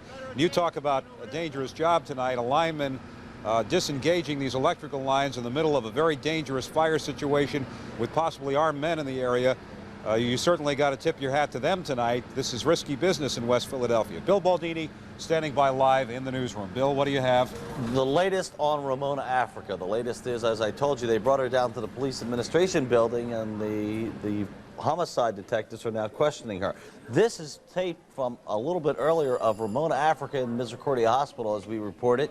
She came in there, well, I guess she's coming out. Going into that police van, she was treated, or they tried to treat her in the hospital, but she refused all treatment. And after she refused treatment, they put her in that truck. Now she's down at police headquarters, and homicide, believe it or not, homicide detectives are questioning her to find out what was going on in that MOVE headquarters, and they're more than likely arraign her tonight on charges that we gave before of rioting and weapons, et cetera, and so forth. Well, Philadelphia Homicide Bureau, of course, Bill, handles suspected murder cases, too, and there's always a potential for a murder-assault implication here.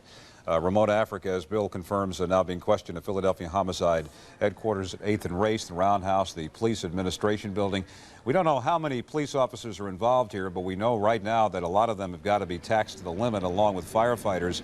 Many of them were out in the area yesterday from community relations, going door to door and asking the people to evacuate the scene. Most of the people did evacuate, and it's a good thing they did, because it would have been an awesome tragedy of epic proportions if people were still in these homes and couldn't get out because of a gunfire situation.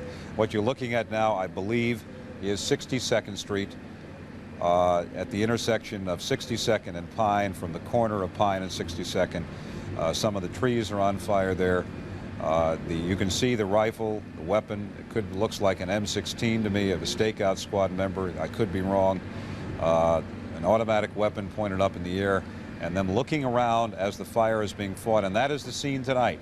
Firefighters protected by stakeout squad members, ever at the alert, looking at the roof, being very careful, and a silhouette of violence in Philadelphia tonight and a silhouette of tension. A lot of willpower and a lot of anxiety is being put to the test. The mayor said, and fortunately it's good for all of us, that he would be available if there were any further developments throughout the evening. He's staying at a City Hall office, so we now have a conduit of information. As you can see, this fire is very, very heavily involved, and it doesn't appear that they can do too much about it at this point except to try to contain it. Stakeout squad members with their pistols at the ready and their automatic weapons in the air, standing by, searching the sky, looking around the roofs, making sure, giving a sense of security, if you can provide a sense of security to Philadelphia firefighters in what was a very volatile situation. Still, no confirmation on the whereabouts of 3 of the adults that Mayor Good reported were loose with guns. The mayor at a very vigorous news conference, not dodging any questions, saying he takes full responsibility, saying he was ready for the people of Philadelphia to judge his actions as the mayor, admitting in a very sad and somber tone that 14 to 16 homes would be lost, that he did not know if there were any moved casualties, that he was very concerned about the children, that he was relieved that there were no casualties among Philadelphia police and firefighters, and that this was, as he described it, he said, you always worry about the worst case scenario, and this was indeed the worst case scenario, probably the toughest hour of his 18-month-old administration. A very, very difficult hour, and makes all the other crises of budget and the Philadelphia Eagles and everything else that's happened pale by comparison. You're talking about public safety, the loss of property, and possibly the loss of life, and a continuing danger that we do not know has been abated at this point. So there's still a lot of work to be done out there, and I'm sure that as soon as a capture or an arrest is made, that we will be advised by the Philadelphia Police Department. Let's take a look at what the state police did tonight, apparently acting in unison with the police department. They dropped an incendiary device, some sort of bomb, 5:27. 30 seconds later, this happened. Take a look very carefully.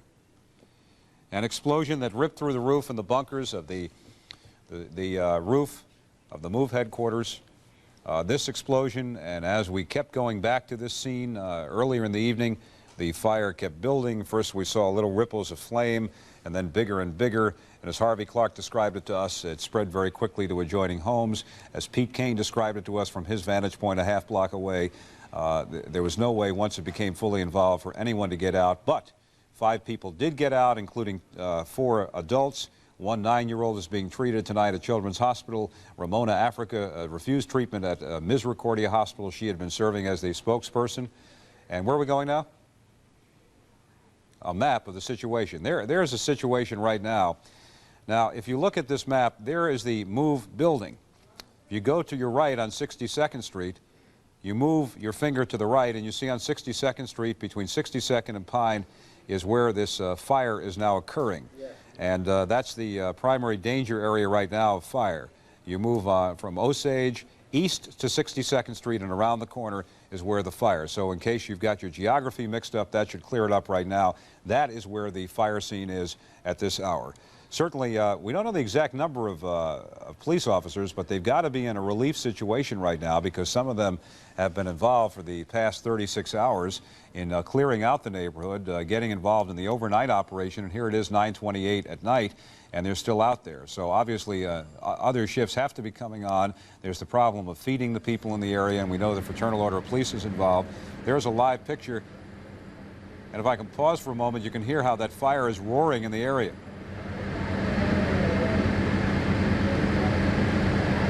This is a fire that is literally roaring in the area, and fires have a way of getting caught up in themselves, bringing their own little firestorms within.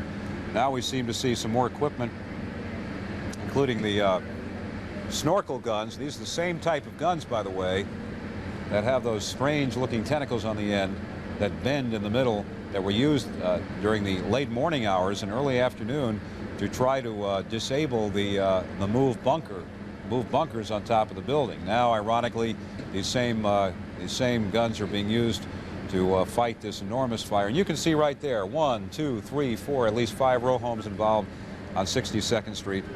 And Bill Baldini is live in our newsroom where he's been tracking information all night. Bill? Hello, Bill, are you there? Oh, he will be there momentarily. We'll wait for him. Bill, I can hear you now. Okay, the latest was, as we reported, that Ramona Africa was being questioned, and she hasn't said anything yet to the police at the Roundhouse that we know about. But there's still an awful lot of unanswered questions, even though Mayor Good went on television. For example, we still don't know exactly what was dropped. We don't know who ordered that drop. We don't know why the firemen waited an hour and a half, although the mayor did mention that, you know, these fellas were still in the alleyways. But why didn't the firemen react to the 14 houses that were on fire? I can see why they did not go into the MOVE headquarters.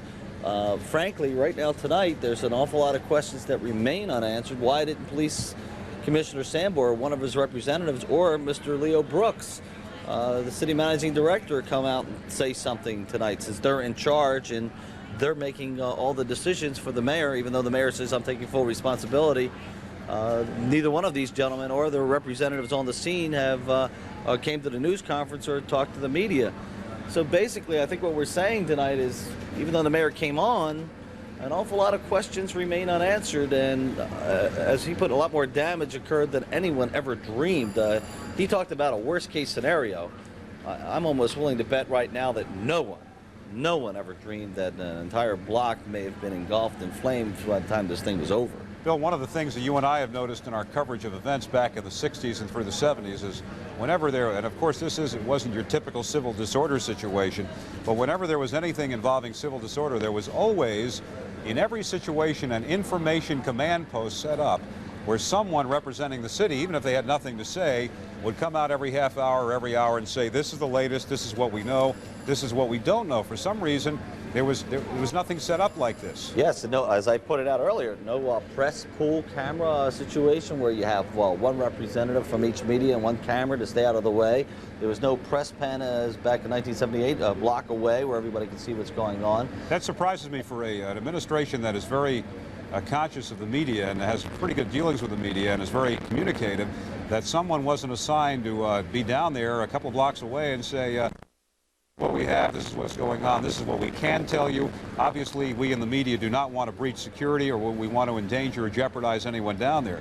But communication is the beginning of understanding, and when you have a lack of communication, rumors spread, and people don't really understand what happened. Sure, I can't help but sit here and think, I wonder what ex-mayor Frank Rizzo is thinking right now, and ex-police commissioner O'Neill is thinking right now, as they're probably watching this on Channel 10 tonight, thinking about what happened back in '78 and how they were treated during and after, and having the hindsight in this case. I wonder what they were thinking tonight. I know we tried to get in touch with them, but we've been unsuccessful so far. I'm sure it's a very sad situation to them, and I'm sure it brings back some very bitter memories. I wonder if they were called, though. I don't know. If they were called to get some input. It'd be interesting to find that out. Right now, we understand that Harvey Clark, who has been reporting on this story forever, seems forever, is now moved to a new location at Hearst and Locust. Harvey, how far are you? Larry, we're about a good 3 to 4 blocks away, but as you can see behind me now, the people along Hearst Street, to give you a better idea, right behind us is the 6200 block of Locust Street. What is happening here along the small Hearst now, Hearst Street, is that people have watched this fire creep northbound and begin to really threaten this community. Apparently, it's already crossed Pine Street on the north side of Pine. This is Spruce right behind me. Wait a second, Harvey, you're telling me it's also it has already involved Pine Street? Because we didn't have a picture of that. When we left Pine Street, the south side of Pine Street was fully engulfed. That is the location that we left. Now, from what we're told now, that fire is starting to come across Pine Street. What you see behind me here, Larry, the next street back there is Spruce. 1 block behind that's Pine, 1 block behind that's Osage. The people along this neighborhood, along this street, along 6200 block of Locust at this point, are standing by watching this flames creep. Were there any firefighters when you left Pine Street? Were there any firefighters on Pine Street itself? Yeah, at 6100, the pumpers were just starting to move in up around the 6200 block of Pine, Larry. Of course, that's where our truck was located up there. We did have a crew up there, and I'm not sure what they're involved in right now, but that entire block bordered by 62 and 63 and Osage and Pine, is engulfed in flames. Now on the 63rd Street side, they are pumping water on those homes which are on the lower end of the MOVE compound to try to protect those homes, but it appears that the fire is right at their back door too, Larry. Okay, Harvey, we'll check with you later. How far physically are you away from the flames right now? About 100 yards? No, it appears to be that far, Larry, but I'm telling you, that's Pine Street. That's about 2 blocks behind us, but you can see the size of the flames.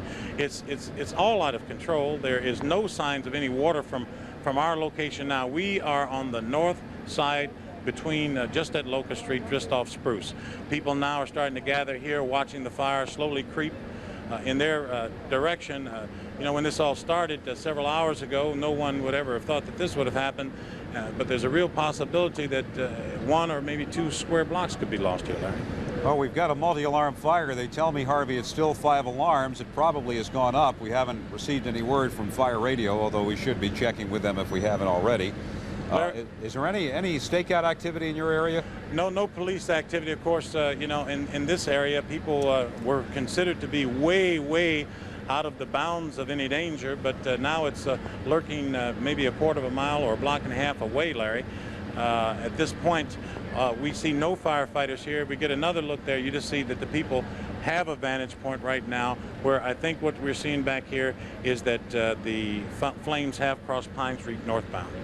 Now, what you're seeing, too, is that this fire on 62nd Street is slowly penetrating through that back alley, and you can see the flames on the roof of the building now at the corner of 62nd and Pine, which is where our camera crew was originally stationed. I think they moved a little bit away toward the other side of the street. They're about a block and a half away from you. So we've got now what started out as a very serious confrontation with a group of radicals in West Philadelphia. Now we've got a situation which is multi-dimensional. Number one, we're looking, or Philadelphia police, according to the mayor, are looking for 3 suspects, MOVE members who are armed, and on a second and very imminent front in West Philadelphia. Philadelphia firefighters have the unenviable task of fighting a fire that was delayed in starting to fight the fire, and they're trying to catch up on time now. And Harvey tells us from his vantage point that we could lose 2 or 3 city blocks. Mayor said 14 to 16 homes. Bill Baldini reported 14 already. This is a inferno of epic proportions, and it's got to be more than 5 alarms. It should be more than 5 alarms in a few moments.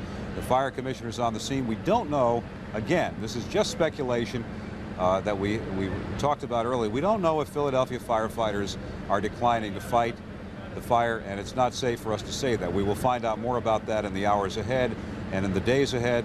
We do know that for security reasons, according to the mayor, the fire was delayed. The firefighting effort was delayed, and we saw that for our very eyes, as Pete Kane described to us. Bill Baldini in the newsroom right now, and Bill, certainly one of the problems that somebody mentioned earlier is that this story is being broadcast nationally. We understand that in part of our early broadcast, our sister station in New York took part of our live broadcast, that the CBS network and the other networks have covered it. And it's unfortunate that the imagery of Philadelphia has to be projected this way, and that very few people outside of our city will understand what MOVE was all about. Isn't that a pity? That's absolutely true. I remember the more I read about it, especially in the national magazines after 1978, the less I understood about it. Fortunately, I was here and I knew the story, but I couldn't help but think that people in Houston, Texas, or the Midwest somewhere would never have a concept of what led up to what actually happened. All they knew was about the event. And I'm sure when they read about the story that's happening right now, the new headline on the story may be that an entire city block was wiped out by the city of Philadelphia, which is really not that true. No one consciously tried to wipe out that street. I mean, that has to be the biggest shock that happened during this thing. And another pity in this story, in terms of the imagery involved, is that those of us who are proud to be part of Philadelphia know for sure that in some cities, people watching television or reading the newspapers will look at this and view this as a standard urban confrontation and not an isolated battle with a group of radicals in a home in West Philadelphia. So you know, this is the real tragedy of this, and there's absolutely no way to counterbalance that. It's very difficult. The city of Philadelphia, and I mean the mayor on down, seemingly right now is in a no-win position. They were in a no-win position before because going in, everybody knew that MOVE would resist anything, no matter what it was, whether it be negotiation, whether it be someone trying to just move in and arrest them, whether they got flooded out. Everyone knew that dealt with them that they were going to react violently to the situation. They didn't have much of a choice when you have to meet those kind of odds. There's always a danger of someone getting hurt or someone losing something like a house or 2 houses. But no one ever dreamed that this would be the result. This incredible fire that spread down the block, and the people nationally will never understand, I don't think, exactly how it all happened and what the real intention was and who may or may not be the bad guys in this situation. It's a very difficult thing for the people in the neighborhood. It's a very difficult situation for the people who love Philadelphia and living in the Delaware Valley. And for Harvey Clark, who's been on this story from the beginning, it has got to be like he's living a nightmare, because he's been out there from the time when it was just words and now violence and now fire. And Harvey, you got to be thinking that you're living a dream out there.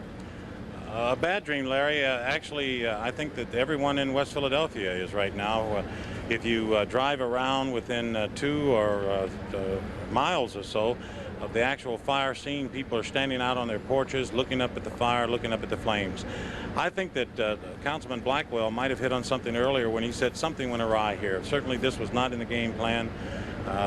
We've gotten at least 1 complete block involved in flames, and the fire is still spreading. All the years that I've been in this business, I have no idea how many pieces of equipment there are in a 1-alarm or 2-alarm or a 5-alarm fire, but every piece of equipment here appears to be working now, and it still doesn't seem to be enough to stop things from spreading. From our vantage point, again, people are watching the flames, which appear that they're either on or already across Pine Street. Spruce is the next major street northbound. It's a long way away, but then Pine seemed like a long way away a few hours ago. Okay, Bill Baldini has something kind of important. Bill, what's going on? Well, the latest from the fire department right now is that the fire is spreading on the north side of Osage Avenue and is threatening those homes at the 6200 block of Pine Street. The police and firefighters are making sure those homes on Pine Street are evacuated at this time.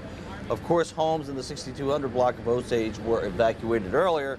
And we also put in a call to St. Carthage Church on Cobb's Creek at 63rd and Cedar, where Father Charles Diamond tells Channel 10 News that 10 priests are now in that shelter helping out the Red Cross, who are helping the people of that neighborhood that were driven from their homes and probably will be homeless. Any people needing help and not giving it are told to call City Hall. This is for anybody that needs any help. MU6 1776. Now, if you're out there at a friend's house and you've lost a lot, you don't have any place to go, or if you need any help, the city is saying we're offering it to you. All you have to do is call MU6 1776, and I'm sure they're going to urge that you would be a little patient because a lot of people will probably be calling in, but they will take your call. I'm going to give that number one more time. MU6 1776. MU6, the year of the Declaration of Independence, 1776. City Hall number in Philadelphia, and don't hesitate to call if you need help, because help will be on the way, and there is always the possibility with the large number of calls, as Bill said, to City Hall that you might not get through right away. This is the scene, Harvey, right from Hearst and Locust. Is that correct? Yeah, we're about 2 blocks away. That's Pine Street, where you see just the silhouette of the buildings there. That is Spruce Street. And then the next street, Locust over. Like I said, this seemed like a long way away from any of the activity starting this morning, but as you can see right behind me, things are getting closer. People here are starting to become concerned about their neighborhood. Are there any police in the area talking to these people, or any fire department personnel? Larry, at this point, no. I still think we're a good block away, but this fire keeps spitting up behind me here, and I think that in the very near future, we'll find that these people will be the next to be considered. The smoke is not going in our area. Actually, it is going eastbound from here, and I think that may be preventing the fire from spreading faster in the northbound direction. Okay, Harvey, but Bill Baldini has an update with more information in our newsroom. Bill? We got another update on the fire, Larry. We just heard from the Philadelphia Fire Department, and now it is 6 alarms. It's 6 alarms now. We just got that word in. And one more reminder to those people who may need help. The city says it's more than willing to help them. The number to call, as you put it, the bicentennial year 1776. That's MU6 1776. Please call, and please try to be patient. We also have calls into the police department, and our sources say that some new things are developing on the scene. We will have them shortly, and I'll give you a call and we'll update it live. Wait a minute, it just came in. A police source says that at least 36 homes are burning right now at this moment. You know, Bill, I think we're dealing with a situation now, from my recent memory, and of course you and I are about the same age, that this is probably the largest number of homes ever destroyed at one time in a single fire in recent memory in Philadelphia. I can't remember 15, 20, or 36 homes ever destroyed in a Philadelphia fire in one night. Oh, and this source, believe me, this source is a very good source, and our last number, as you remember just a couple minutes ago, was 14. Short of the problems we had back in 1964 here, I cannot remember anything like this in terms of the number of homes. Now, right now, Harvey Clark is standing by with Channel 10 technician and cameraman Pete Kane. Harvey? Larry, as you know, we had a camera only about 6 steps or 6 houses away from the Mooj headquarters when all this started this morning. Pete Kane has been tied up in a second-floor apartment there with a bird's-eye view for 26 hours. What's the last thing you saw, Pete? Where the house is fully engulfed in flames. You know, in Stakeout Squad, we're looking for MOVE members back in the alleyway. What we're seeing now is what we think is Pine Street. Had the fire spread over to the buildings back to move onto Pine Street? They're fully involved in flames right now. That whole block is up in flames right now. Just the back-to-back side, or is it crossed Pine Street at this point? It hasn't crossed Pine Street. Debris is coming this way. It's hitting the rooftops, you know, right now. But when I came up just a few minutes ago, I didn't see anything. You know. At any point, did you see any MOVE members? I mean, we heard a lot of activity out of there early this morning, and then there wasn't hardly anything in the afternoon. Were there any MOVE members visible? Anything said? Any people brought out? Did you see anything like that? Since about 10:30 last night, that was the last MOVE member we saw, but all through the night they were on the bullhorn shouting obscenities towards the police and the mayor, but other than that, you know, that was it. And I'm going to ask you to reiterate one more time the shooting this morning, the shooting that started at about 6:05. Where did it appear that most of that shooting was coming from? From our vantage point, you know, looking down Osage, we saw most of the, you know, gunfire coming from on Osage. There were no police officers that we could see on Osage other than the rooftop. Everything seemed to be coming from the north side of Osage. We were a block and a half away, and there were a couple of times there where there was some real thunder. And did you see anything come out of MOVE? I mean, explosive other than just gunshots? Well, several times with the loud explosion, you know, you could see debris coming from one of the houses on the north side of Osage, and it shook the building that we were in. Thanks a lot. Larry, Pete was 26 hours up there observing, gave us some good information, and also the tapes that he's been shooting for those 26 hours are back in our hands, and possibly before too long we'll be able to show you some of that, which was the only vantage point of a camera all night long, all morning long, that had a bird's eye view of the front end of the MOVE headquarters.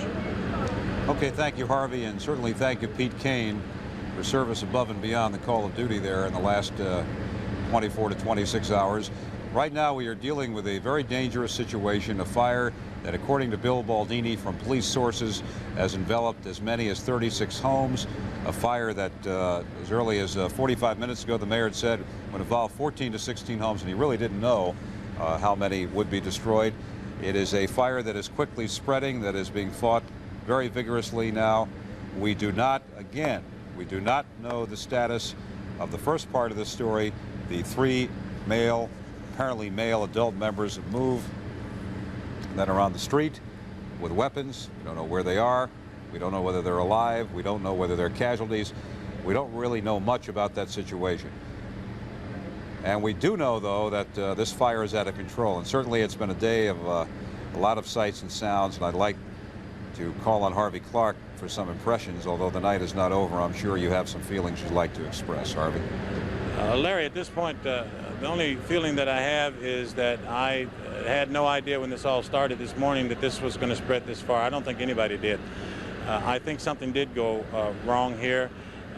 MOVE had made it. I can start it this morning when the shooting started. MOVE had made it clear. I was not surprised when gunshots rang out. I don't think that most people along Osage Avenue were either. But once there was a kind of a lull and a calming peace for several hours in the afternoon where there was no police activity, you have a tendency sometimes to get lulled back into this thing being all drama and no action coming out of it. And then, of course, what we saw several times, it surprised me to see a state police helicopter. The first impression was he was just taking some observations from the air and a look. And then, of course, we saw what sparked this fire that's now spread over an entire block and maybe in two blocks of West Philadelphia. Thank you, Harvey. So the situation, the headlines in the city of Philadelphia, Pennsylvania tonight. Philadelphia firefighters battling a 6-alarm fire that has encompassed one whole city block, maybe as many as 36 homes. The MOVE headquarters has been destroyed with the help of a state police helicopter in a fire that spread over a block and a half. The search continues, according to Mayor Good, for at least 3 MOVE members who are armed and dangerous in the area. We don't know the status of that. One woman is in custody, an apparent MOVE member, Ramona Africa, and an unidentified child is under treatment at Children's Hospital. Mayor Good has said he stands by his position and will stand by the decisions of his subordinates, his commissioners in this situation, and hopes to have more information tonight. We'll be joining you at 11 o'clock tonight for an expanded edition of the Channel 10 News Update, where we'll update you from every important location in this continuing and breaking story. I'm Larry Kane for Channel 10 News, and after a commercial break, we'll be joining the Miss USA pageant in progress. As a massive blaze has engulfed dozens of homes in the area of the 6200 block of Osage Avenue. The MOVE story has turned into an outright disaster. Coming up, we'll have the full story, including reports from a team of 5 Action News reporters, and we'll hear from Mayor Good, his latest comments on the situation. A stunning verdict tonight in the trial of Dr. Samuel Inez. Those stories and the entire day's news next on Action News Tonight. Here's Jackson of Religion to Action News, Delaware Valley's leading news program, with Don Tollefson, Dave Roberts, and Jim Gardner.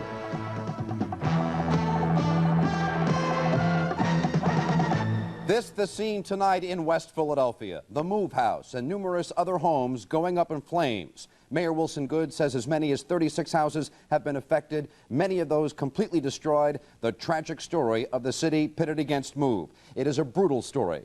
A story that began this morning with tear gas and water and exploded into flames tonight. Yes, the big story on Action News Tonight is the effort to evict MOVE from its house on the 6200 block of Osage Avenue. The effort has turned into a disaster.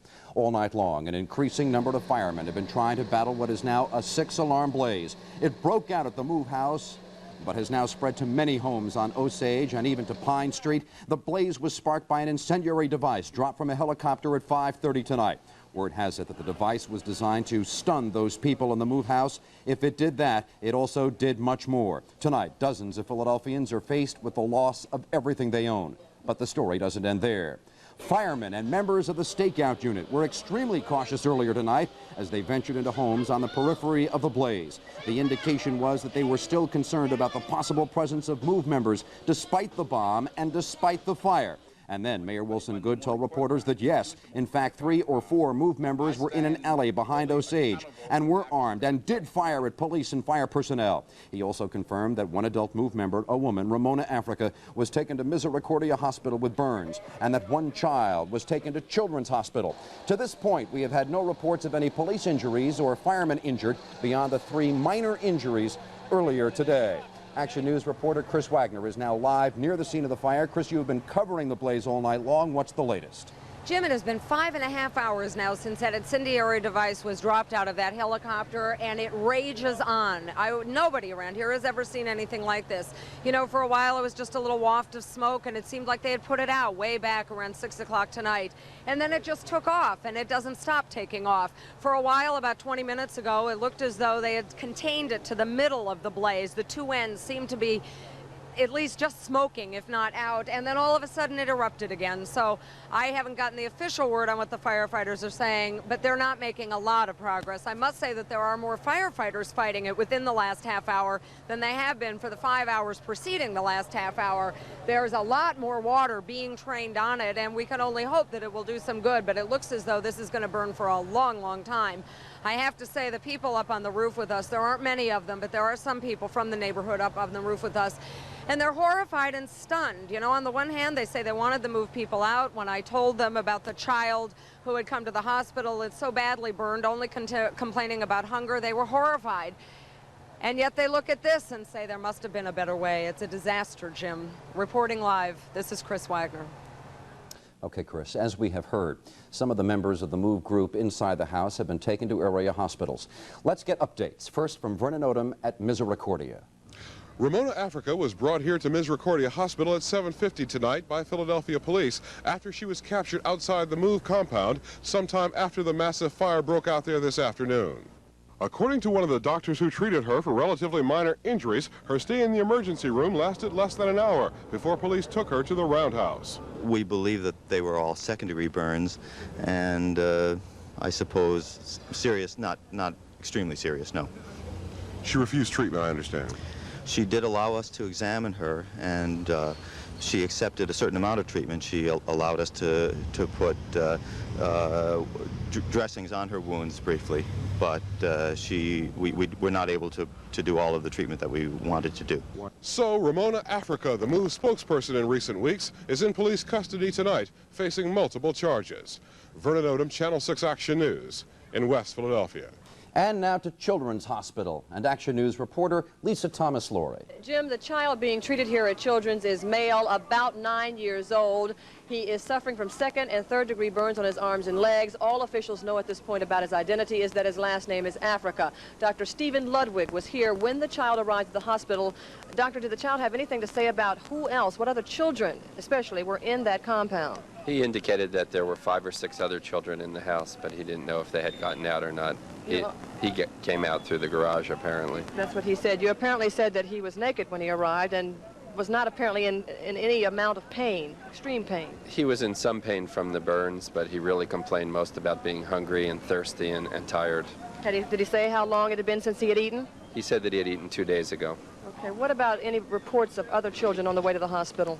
We continue to have reports that 2 other children will be brought here, but we have not seen them as yet. The nature of their illnesses or we don't injuries? know their names, their ages, their sexes, or the nature of their injuries. All right, Doctor, thank you very much. That's Dr. Stephen Ludwig, Jim. That's all we know at this point. One child, a male child, about 9 years old, being treated here at Children's Hospital tonight in stable condition. Lisa Thomas-Laurie reporting on the Channel 6 Action Cam from Children's Hospital.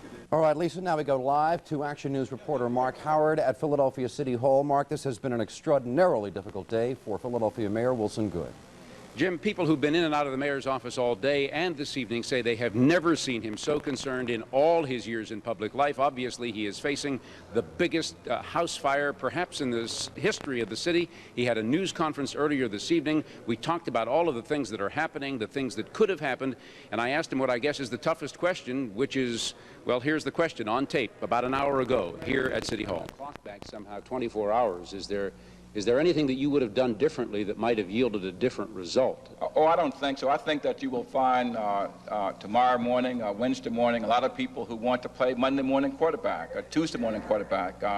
I stand fully accountable for the actions that took place tonight. I will not try to place any blame on anyone of my subordinates. I was aware of what was going on, and therefore I support them in terms of their decisions. And therefore the people of the city will have to judge the mayor, in fact, for what happened. Now, Jim, one thing I would add to what the mayor said, he also went on to point out that he is here in City Hall and has been in City Hall, and he's in overall charge of what is happening. But he said that he left the field operations up to the police and fire officials and the managing director who are in the field, and so that the specifics of what happened, he didn't call the shots. But again, he reiterated that he is the man in charge, and when it's all over and when the ashes have settled, he will take the blame because he is the mayor of the city of Philadelphia. I'm Mark Howard, live in the mayor's reception room at City Hall. And this has been a traumatic day for the people who live around the MOVE house. Elliot Rodriguez talked to some of them as the flames roared tonight. You have your... Ruby Church watched from a block away as smoke billowed from Osage Avenue. She lives directly across the street from the MOVE compound and wondered if her home was also going up in flames. Probably is. Were you able to get anything out of your house? No. Just changing clothes. Many residents who welcomed police when they decided to move in had a change of heart after police dropped explosives on the MOVE house and other homes on the street caught fire. It is just not right. There's a better way they could have went about this. The same thing that the neighbors wanted the people moved out for is what they lost. I'm against the dictation of a few people that are afraid to live in harmony that dictates all this. Now they are sorry. Now that all the homes are burned up, they are sorry that they subscribe to this type of humanity. I'm Elliot Rodriguez, Channel 6 Action News in West Philadelphia. Well, this day of disaster began before the dawn today. Members of the stakeout squad arrived to prepare for a tear gas assault on the MOVE house at 6221 Osage. Not long after that, Police Commissioner Sambor bullhorned his final warning to MOVE. 15 minutes to evacuate their home. No movement. And that's when the police action commenced. And it commenced with water cannons pummeling the roof of the house and that bunker on the roof with 1,000 gallons of water per minute. Then came the tear gas, but that didn't come any movement out of the house. And then it happened. Rapid fire from weapons, including a large caliber automatic. The hail of bullets was coming from the MOVE house, directed at police. For blocks around, the crackle of gunfire pierced the air, and police and civilians alike tried to stay out of the line of fire. Of course, it was almost impossible to tell where the sounds of gunfire were coming from. For an hour and a half, there were intermittent bursts of gunfire, and then at 7:20 this morning, the firing ended. The water cannons continued to deluge the MOVE house with water, but it was at this point where the real impasse began. The situation remained static until that helicopter swooped down at 5:30 this evening and dropped some kind of explosive device that, intentionally or not, sparked tonight's massive blaze. And so that's where we stand. Dozens of homes going up in flames, and as far as anybody knows, a number of MOVE members roaming the alleyways of the 6200 block of Osage Avenue. The situation still as tense as it has been at any time today. Now, coming up after this broadcast, Action News will present a special half-hour report, The MOVE Siege. That's at 11:30 tonight, right here on Channel 6. The West Philadelphia fire wasn't the only blaze keeping firefighters busy tonight. A 4-alarm fire is still burning out of control at 60th and Woodland in southwest Philadelphia. The blaze broke out just after 9 tonight in a building under construction at a shopping center. No reports of any injuries there. A dramatic home and attempted to serve them with warrants. The raging fire climaxed the series of events that began long before dawn this morning, when the stakeout teams arrived at the fortified row house to evict the Back to Nature group. The officers donned bulletproof vests and readied their weapons. Utility crews cut off gas and electricity to the house. Trucks filled with sandbags blocked off possible escape routes. An obscenity-laden announcement was MOVE's official response to an eviction notice read by Police Commissioner Gregory Sambor just before 6 a.m. Police and firemen then deluged the house with high-pressure water streams and tear gas. A few moments later, gunshots rang out from the MOVE house. Police responded with their own firepower. The roof before you cross. There was scattered gunfire for 90 minutes while water continued to pour on the house. Despite heavy damage to the headquarters, no MOVE members appeared. For several hours this afternoon, all was quiet. Then, at 5:27, a state police helicopter dropped a concussion bomb on the house in an attempt to stun the MOVE members into unconsciousness, then bring them out. Instead, the house quickly became a raging inferno. And we will have more live coverage from West Philadelphia on the MOVE situation later in this newscast. Service and thank you. Question tonight. The mayor is obviously strained under these circumstances. What happened in West Philadelphia tonight with the movement of the firefighters and the lack of movement in the early hours? Was it just the danger of the MOVE gunmen, or was there something else behind the scenes? Larry, I think that we had to be very cautious today. You know, we had some gunfire this morning. In the last confrontation with the MOVE members, we had an officer killed, and I think that we were taking all precaution. Certainly, we do not know what happened in terms of the fire. I'm sure that the mayor will conduct a full investigation, and after the facts are known, he will reveal them to the general public. No one expected this to happen today. Can you tell us what will be done for your constituents who have lost their property in this tremendous fire? Well, first, I'm sure that this city has an obligation to make sure that any property loss will be, my constituents will be reimbursed. I would also call on the governor. This is a disaster area now, and I would hope that the governor would get involved to help us restore these homes as quickly as possible. Will there be an investigation? I'm sure that the mayor will conduct an investigation. That's routine in a matter like this. We have to find out why these homes caught a fire so quickly. We have to know why it swept through the neighborhood. It seems that there might have been some kind of chemicals or something sprayed on these buildings. We just don't know. But tons of water were poured on these fires, and it seemed that nothing happened. We couldn't contain them, so we're going to have to find out why. All right. Thank you very much, Councilman. Thank you. That's it from City Hall right now. Of course, we will be here. The mayor is still here, and we're awaiting the next word from him. Larry? Okay, and of course, the key question right now to be answered as you try to get the answer was what's happened to those 3 gunmen in West Philadelphia, whether or not they've been apprehended by Philadelphia police. A lot of other information flowing in all through the evening, and Bill Baldini has more. He's live in the newsroom right now. Bill? Well, Larry, the first sign of an adult member of MOVE came tonight after police removed Ramona Africa from the house on Osage Street. She was taken to Misericordia Hospital in West Philadelphia, where she refused treatment for second-degree burns. Then police took her to police headquarters, where homicide detectives are questioning her right now. Ramona Africa was one of 4 people named today in an arrest warrant charging them with terroristic threats, possessing an explosive, criminal conspiracy, riot, disorderly conduct, plus harassment. Police say they expect to arraign Ramona Africa on those charges sometime tonight, and we'll have an update later on in the newscast with Lori Yevchensky, who's down in the roundhouse, to give us the latest on that. Larry? Okay, thank you, Bill. Now, Harvey Clark was there when it all began, and he's still live in West Philadelphia to look back at the start of the MOVE confrontation. Harvey? Actually, the confrontation began 3 years ago, but we won't go back that far. The evacuations took place last night. People were asked to leave their homes surrounding the MOVE compound by 10 last night, Larry. At 5:30 this morning, warrants were to be served on the MOVE members. 20 minutes later, gunfire erupted.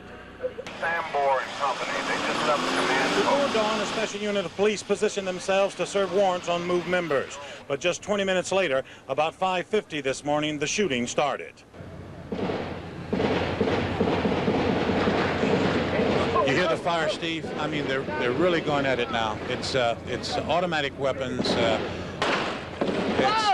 At this point, people are starting to scatter at this side. I don't think that we are in any real danger on our side, but there's no way of telling at this point. People are starting to panic. They're starting to run. Policemen taking an armed position. The sporadic fire lasted for about an hour and 20 minutes. However, when the first official word came down, there were still no reports of injury. At 05:58 hours, the first salvo was fired from the MOVE residence at police, and police responded with controlled fire, only in a reactive posture. Observers say that most of the shots came from the front of the MOVE compound. At first, police believed their biggest resistance would come from the armed bunkers on top of the building. Thousands of gallons of water poured in for nearly 5 hours. At one point, during the siege of MOVE headquarters, the entire block of Osage Avenue was enveloped in a tremendous tear gas cloud. Right now, as you can see, just the snorkel guns are playing a line of water on that one bunker, a little house to the right in the middle of our helicopter picture right now. Again, I don't believe they're going to be able to knock it down because it must be really fortified at this particular spot. People on the 6200 block of Osage Avenue had feared that the 3-year confrontation would end in violence. They were right. Larry, the fire, as we understand, is still out of control, 6-alarm fire, and of course, I said before, water problems in the area, water pressure problems, another 4-alarm fire burning at this time in southwest Philadelphia. Where are you located right now, Harvey? We are on Locust Street in the 6200 block. That puts us about 2 blocks away from Pine Street. The fire from where we are standing right now appears to be have been knocked down, but at this point we still don't know whether it's been called controlled. And still 6 alarms in West Philadelphia tonight. Okay, thank you, Harvey. Early this morning, at the same time police were moving in on the MOVE house in West Philadelphia, police in Chester, Delaware County were raiding a MOVE house at that location. Now, no shots were fired in Chester as police rushed the house with tear gas, a battering ram, and a search warrant for Alfonso Robinson. A woman, Mary Robbins, was taken into custody with 5 children in the city of Chester. And Chester Mayor Joseph Battle described conditions inside the move location after a raid coordinated with a Philadelphia district attorney. You mean meat from the dog, not dog food? Dog meat, dogs. And there was a herd of dogs in the rear yard. But from a short, brief examination, they did not appear malnourished nor abused. Officials think the MOVE members in Chester used the house for the last 3 years. A lot of unusual roles in this confrontation of the last 24 hours and some unique vantage points. Bill Baldini has the story of a Channel 10 technician and cameraman who had one of the most unique of all. Bill? Well, that man is Pete Kane. He spent 36 hours about a half a block from the MOVE headquarters and was shooting tape all that time. And when you look at it, you'll see an entirely different perspective of what happened.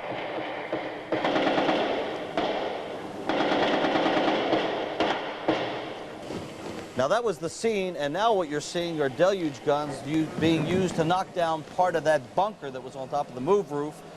Tear gas was then thrown into the streets after the SWAT teams had a little chance to relax. There you see firemen on the roof staying ready just in case a fire breaks out. That's something we didn't know earlier.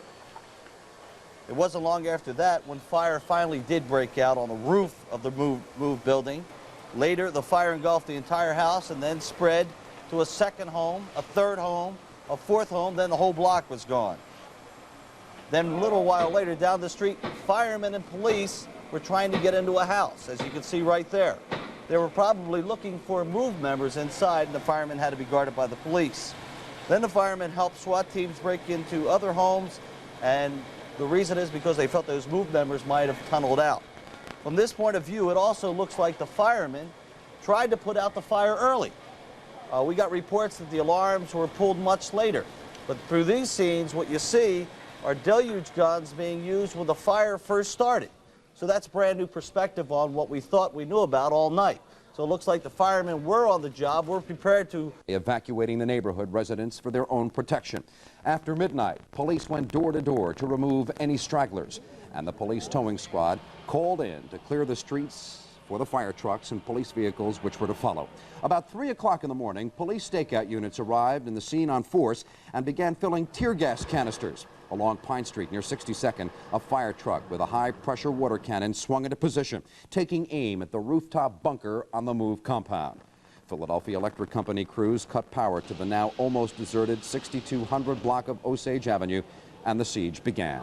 Police say MOVE members fired the first shots. Lawmen responded by laying down a heavy cloud of tear gas. At the same time, the fire department's water cannons began battering the bunker, flooding the rooftop refuge with tons of water.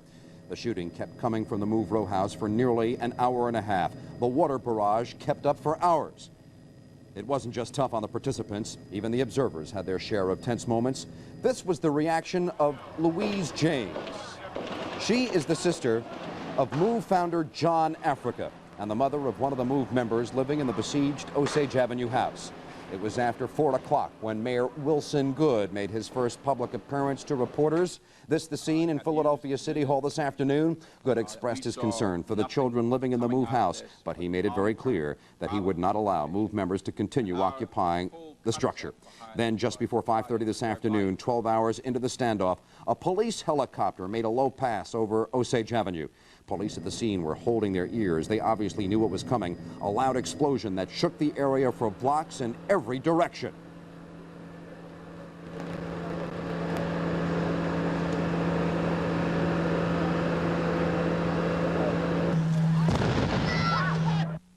That explosion, a concussion blast, apparently sparked the fire that engulfed not only the MOVE house, but dozens of other row houses in the block. 36 houses have been affected, at least in part, by the blaze so far. Firefighters, fearful of further gunshots from the MOVE members, could do little more than watch the buildings burn as they poured water on from the high-pressure hoses a block away. Obviously, the story doesn't end with a big fire. There are still MOVE people to contend with. This evening, Mayor Wilson Goode told reporters that 3 or 4 MOVE members appeared in an alley and fired some shots at police and fire personnel. No one was hurt there. One MOVE member was hurt earlier. A woman identified as Ramona Africa was taken to Misericordia Hospital with burns. She is also reported. It is also reported that at least one child, maybe two, from the move house have been taken to Children's Hospital. To this point, there are no serious police or fire injuries, just 3 minor injuries sustained earlier in the day. The Osage Inferno spread, well, there's no other way to put it, like wildfire. At the height of the blaze, it reached 6 alarms. Action News reporter Chris Wagner has been on the scene of the move siege for about 11 hours now. She has been watching the buildings get swallowed up by this fire. Chris is now live on the action cam to bring us up to date. Chris? Jim, you can no longer see the flames leaping over the buildings as you have been able to for hour after hour after hour. Well, I take it back. I just saw a flame. It seems to have been brought down. It is not anywhere near the blaze that it was before, but as you can see, I think you can see, it's not too dark here, all the orangeness that is still in the smoke, and what that means is that there's still quite a bit of fire under there. Who knows how long it will be before it's finally contained. But as the flames come down from where they were at their peak, I think what is rising instead is the horrible reality that is starting to sink into people on actually what happened here, all the lives that have been irrevocably changed by what happened today. People who can no longer go back to their homes, who have no possessions, a lifetime of gathering together up in smoke.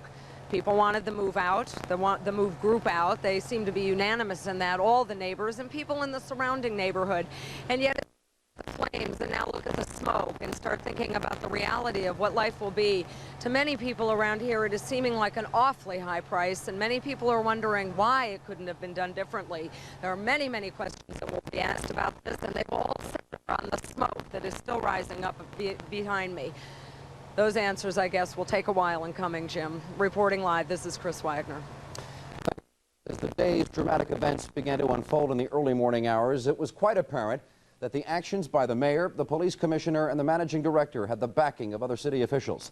Action News reporter Robin Garrison talked with several members of City Council, including Lucian Blackwell, whose district includes the besieged area. The mayor tonight. They have no place to go back to. We do know, however, that at least 3 people from that area who are homeless are out on the streets and they're armed. They're MOVE members. At least 3 men who had been in that home, who are members of MOVE, have guns. They got away. They're out on the streets. They have engaged police in gunfire. Police at this moment do not know where they are.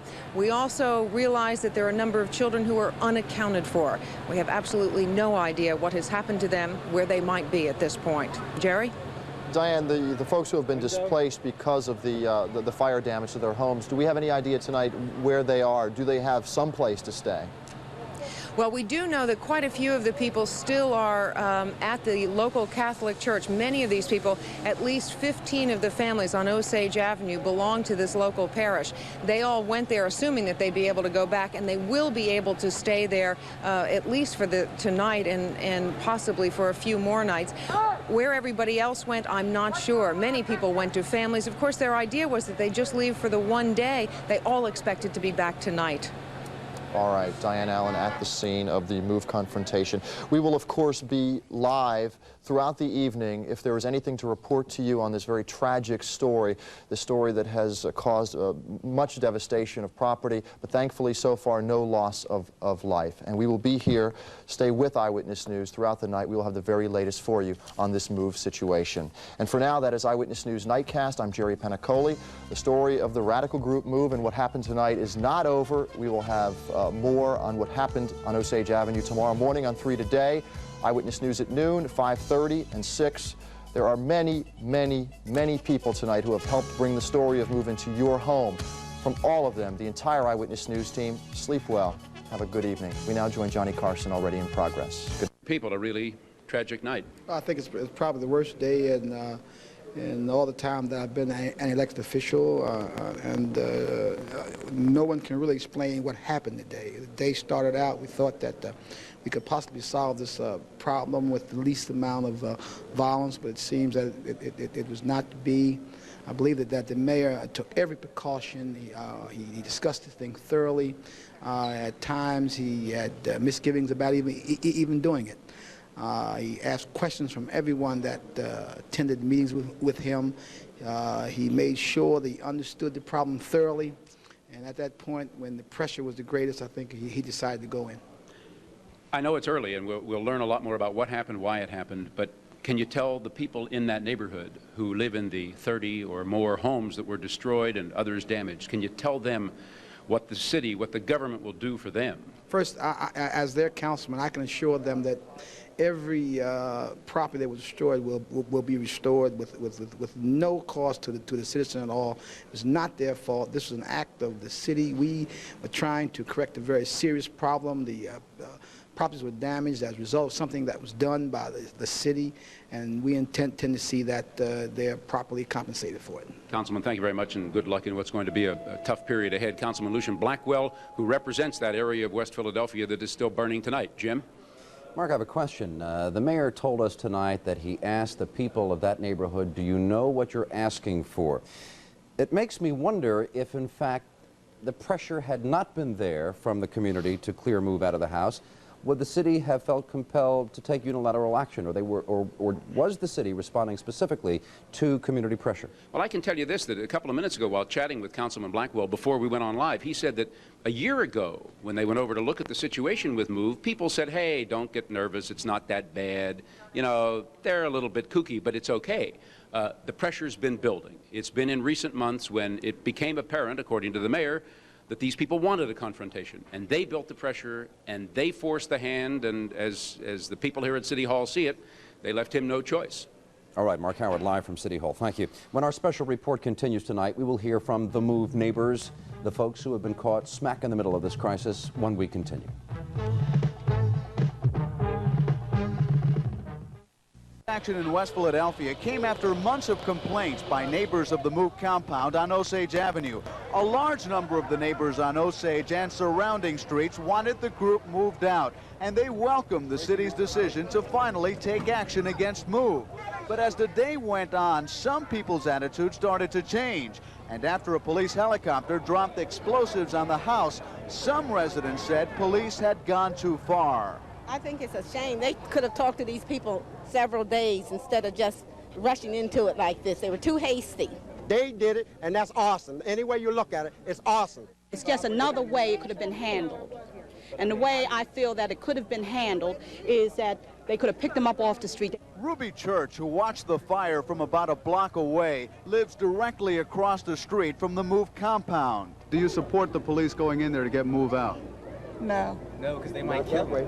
No, I didn't support that. You didn't support them at all? They shouldn't have done this at all? No. People just lying on the moves. How about your house? You have your belongings in there? Yes, everything in there. I'm Elliot Rodriguez, Channel 6 Action News in West Philadelphia. Virtually all of the attention today has gone to the MOVE compound on Osage Avenue. But authorities say it is not the only MOVE location in Philadelphia. Police have been keeping close tabs on two attached brick homes in the 5100 block of Pentridge Avenue in southwest Philadelphia. They would not allow the news media access to those homes today, but the situation there is apparently very quiet. But police in Chester, Delaware County today did hit 3 suspected MOVE homes in that city. 2 of the houses were empty, but at this home at 6th and McIlvaine, police fired tear gas and stormed the building. They brought out 1 woman and 5 children. Police described the scene inside as inhumane. Thanks for joining us tonight. The Reverend Paul Washington of Philadelphia talking to us live. And right now we understand that Lori Obchensky is standing by with some information at the Roundhouse, the police administration building at 8th and Race in Philadelphia. Lori, what do you have? Larry, Ramona Africa is being questioned by homicide detectives here at the Roundhouse. She was brought here about 9 o'clock after she was arrested, and it is expected that she will be arraigned within the next hour and a half or so. That would be about 6 hours after her arrest. She was arrested at about 7 o'clock, and that was coming out of the MOVE compound with a child. Police arrested her there, took her to Misericordia Hospital where she refused treatment, then brought her here to the Roundhouse. She was arrested at 7 o'clock. That was approximately an hour and a half after that bomb dropped, so she stayed in the house for some time, according to my sources. And my sources also tell me that that bomb, they describe it to me as a C4 plastic explosive, which is supposed to be one of the safest and one of the most modern devices of that kind. Right here at the Roundhouse, aside from Ramona Africa's presence, it's very quiet. Police officers coming and going, shaking their heads in disbelief. Larry? Okay, Lori Obchensky reporting from the Roundhouse, the police administration building in Center City, Philadelphia. And there is some good news in tonight. We've just been advised by the Philadelphia Police and Fire Departments that both fires, the multi-alarm fire near the scene of the MOVE house near 62nd and Osage, the 6-alarmer is under control, and the 4-alarmer not too far away at 60th and Woodland. Fires which had taxed the services of the Philadelphia Fire Department tonight are both under control tonight. There are lighter matters tonight. Sports is one of them, and Big Al is next with a look ahead at the Flyers and more. Means to help them. A short time later, the mayor said he had a plan to deal with MOVE. For better or worse, Mayor Good will now have to deal with some of the far-reaching consequences of that plan. We will talk about that when our Action News special report on the MOVE siege continues in just a minute.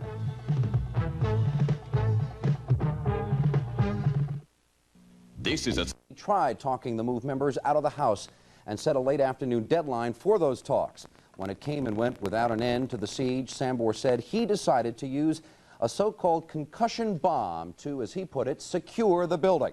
Officials say they didn't think the bomb would cause the inferno that followed, and they speculate that the MOVE members had gasoline or some other type of flammable substance stored on the roof or somewhere nearby. We are now going live to Philadelphia City Hall, where Mark Howard is sitting with Wilson Good for what we expect is an exclusive interview. Mark, can you hear me only, or does the mayor hear me as well? No, we both hear you, Jim. Go right ahead. Very good. Mr. Mayor, if I can come in here first before you talk with Mark. We just reported that Police Commissioner Gregory Sambor said that he ordered this so-called concussion bomb to secure the building. Could you explain exactly what that means and what Sambor intended to do? What does that word secure mean exactly? Well, I think that you would probably have to ask him that question to get a full explanation. My understanding about what he wanted to do was to remove the bunker from the top of the house. There was a tremendous amount of concern that the bunker was constructed in a way that would prevent the officers from entering the building, because there was always a possibility of someone hiding out in there and shooting. So there was an attempt all day long, first with water, then with other objects, to try and remove the bunker. And apparently the decision was made to try and explode it off in some way. Mr. Mayor, I guess the question now is, in retrospect, something went wrong. Do you have any idea if it was the wrong kind of, was it the wrong kind of explosive? Was there something on the roof that caught fire? What went wrong, do you know? Mark, I don't have any way of knowing, but let me just say something here, that when you engage in this type of combat and confrontation, that if you go out and make a decision and it works perfectly, then you're a genius.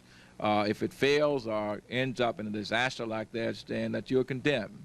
I think those of us who in public life expect to be praised when we do things right and appear to be geniuses, and to receive the responsibility when we don't do things right. I think that at this point, what I've said earlier, that in the end, I'm the one that people ought to hold accountable for everything which happened out there. Before we ask you about the future, could you tell us anything more than we already know about the number of casualties, the number of people who are still at large with guns? What is the latest status on this? We don't have any indication that anyone lost their life. That does not mean that we did not, in fact, end up with a loss of life, but I don't know of anyone at this point. I think that we do know that the 3 men who had guns in the alley have not been found. Whether or not they have gone away or in a house somewhere in the neighborhood hiding out, we don't know. So at this point, we have to continue to try and find out where they are. Any idea about the other people who apparently were in the house, which would be another 4 or 5 children and another couple of adults, perhaps? We don't have any indication as to what happened with anyone else.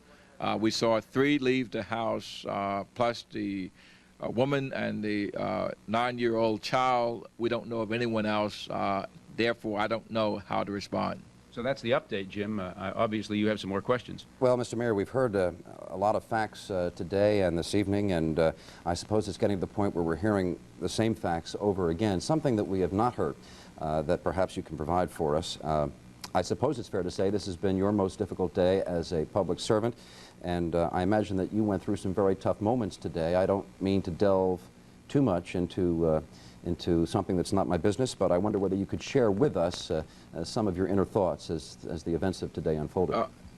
Jim, the most difficult thing for me is whenever human life is involved. I have so much respect for human life that the reason I agonized for months over this whole thing was because I knew that once we made a decision to extricate the MOVE members from this house, it would result in violence that could in fact lead to something like this.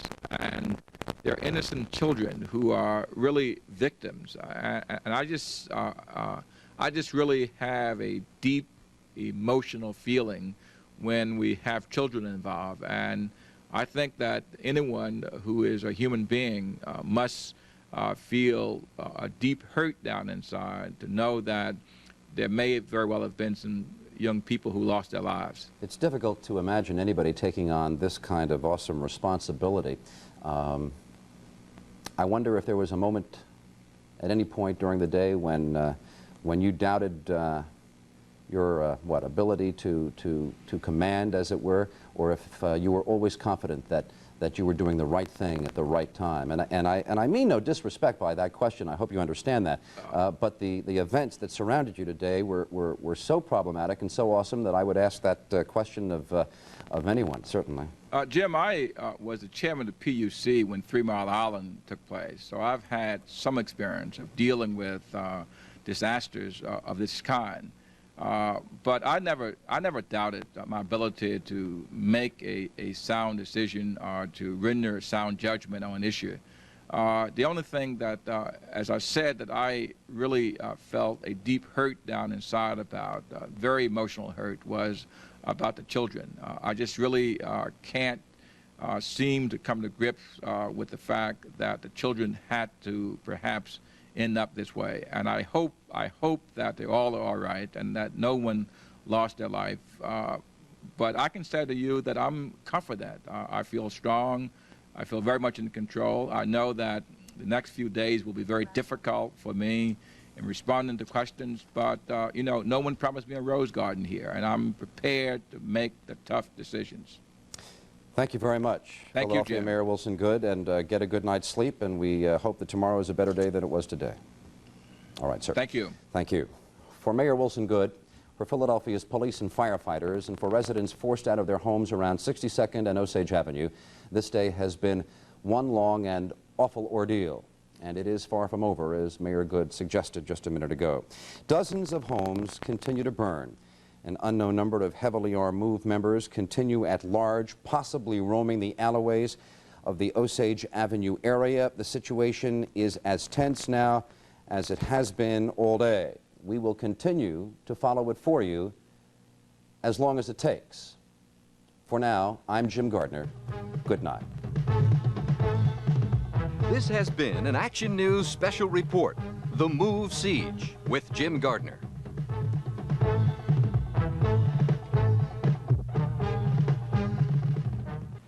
Near the old MOVE headquarters, now destroyed at 62nd and Osage, is under control. Philadelphia Fire Commissioner William Richmond telling us earlier in the videotape interview that apparently 50 to 60 homes were involved in that fire, but it is under control, and so is a fire that occurred at 60th and Woodland, not far away, but not connected with the MOVE situation. At the height of the fire tonight, it looked extremely dangerous, and it was, as you can see here, a literal tinderbox in West Philadelphia. One that spread from just that one house, the MOVE house, around the corner, up through Pine Street, and 50 to 60 homes involved in some way in that fire tonight. Right now, Bill Baldini is standing by live in our newsroom with an update with further information. Bill? Well, I just want to recap what really happened down there. 2 blocks have totally been destroyed, according to our sources, the police department and the fire department. Those houses are on Osage Street, Pine Street, and parts of Addison Street. And there could be at least 60 homes that were damaged. That's water damage, smoke damage, etc. One MOVE child was brought to Children's Hospital earlier today. That child was treated for burns, and according to the hospital officials, that child said he was very hungry. Evacuees have been taken to St. Carthage Church at 63rd and Cedar. At least 10 priests and the Red Cross are down there taking care of them. If any other people are homeless or need something, they're being told to go down to St. Carthage Church at 63rd and Cedar. And by the way, the city of Philadelphia is also offering help to anyone who needs it. All you have to do is call MU6-1776. That's MU6-1776. I think they can also handle those claims. They're going to try to reimburse people for their losses, but they must put in claims. We're going to have special operators on, so I'm sure that number is good for food, clothing, shelter, and future needs. Larry? Thank you, Bill, for that very important information to a lot of people tonight. And there's a very important question in the news. What events set off the confrontation between the city and MOVE? Well, tonight, John Blunt looks back at the tense relationship that erupted into gunfire today. They're going to be taken by force if they resist. Philadelphia police, enforcing a court order to inspect MOVE's Powelton Village home, found themselves in a shootout in August 1978.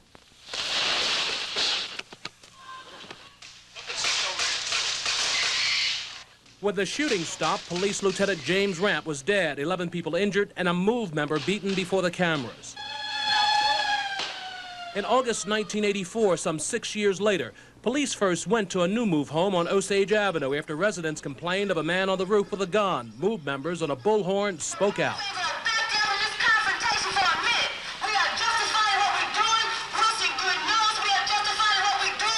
This was the first large police show of strength on Osage Avenue and the start of a sometimes round-the-clock stream of obscenities from MOVE members. Actions that spark community pressures on the politicians to act. This point in time, I do not have a legal basis. I will not, as mayor of the city, take any legal action, no matter what the good purposes are, for purpose of bringing about a public good. They have not paid their gas bill in over a year. Their gas bill is in excess of $1,000. By May 8th, MOVE members were reinforcing their rooftop bunker, and city officials were getting ready to move on MOVE, using code violations once again, while neighborhood people were threatening actions of their own. If our government agencies who are paid by our tax dollars are unable to guarantee and enforce those rights for us, then we as citizens also have the right to do that ourselves. When the mayor jump on this house, this confrontation is going to snowball. Now, a writer who's preparing a book on MOVE told me earlier today that a confrontation on Osage Avenue with MOVE members was almost inevitable, that there are other MOVE houses in the city of Philadelphia where a similar kind of confrontation could take place if the more radical MOVE members are able to move in there. Alan, Larry? Okay, thank you, John. And more on MOVE is our expanded Channel 10 News update. That is filled to the brim with people, and obviously something went wrong. The mayor is here now, though. We'll First go of back all, to him thank you live. for your patience. Let me make 2 points up front. I had the occasion this morning to go out to the location on Osage Avenue, on Pine Street, and Addison Street, 62nd Street, and I was devastated by what I saw. I was saddened by the loss in terms of physical property and the kind of sentimental value that was lost by the people, in fact, who lost their homes. I had the occasion also to talk with those persons who were displaced.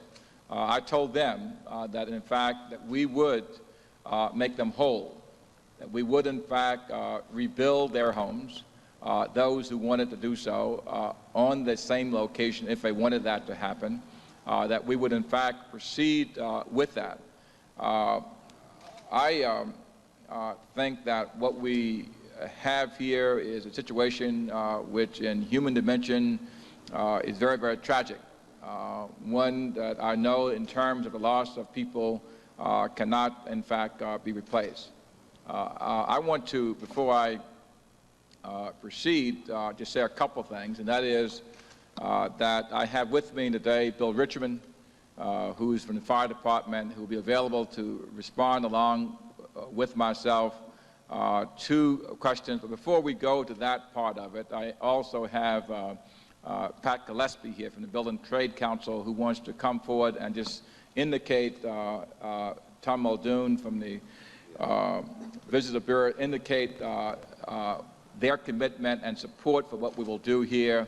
I saw Fred DeBona come in to the room somewhere. Pat, would you just, at this point, take the microphone? Yes, Mr. Mayor. We'd just like to come out and say that along with the business community and the Home Builders Association, which is represented here by Howard Sukonic, and ourselves, that we can have those people, those 60 families that are presently homeless, we can have them back in a home, in a quality home, by Christmas time. Now that's given if all the legal obstructions are taken out of our way, and if one person is put in charge from the city or from whatever government authority will be doing it. We can do that, and we'll augment our crews with apprentices and with Saturdays, with journeymen giving up their Saturdays to come down and help this community rebuild themselves.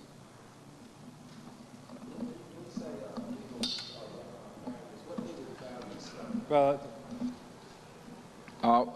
we are unaware at this time as to what kind of mortgages on individual houses, what kind of liens may be against a property, what kind of difficulty there may very well be in transferring a property or in building on property, and therefore we're not at this point prepared to say that every single site there is debt-free and that could in fact be built on without a lot of legal complications. And therefore, the one caveat that we have in being able to proceed quickly is that legal concern, which we want to notice at this time. Well, Mayor, a property doesn't have to be completely debt-free in order to be reconstructed, does it? I mean, the average person has a mortgage. You're not saying that... It does not have to be debt-free, but if indeed there is a complication with the mortgage, there are liens against the property, if there are debts which have not been paid, and if in fact there is a complication along that line, it would make it very difficult. The basic caution that we're sharing here is that we want to proceed very quickly, to do all that we can do to put those persons back in those homes very quickly. However, there is a caution here that may not be able to happen in some instances because of certain legal complications. Let's say I'm a homeowner in that area. I've been burned out of my house. Who do I call? Who do I talk to? What do I do to get another house built? Basically, those persons are being talked to today on Cobbs Creek Parkway will be talked to individually by a person in that center today, tomorrow, the next day, to talk about permanent long-range housing. They will be talked to at their location. Carolyn? We're unaware of any at this time.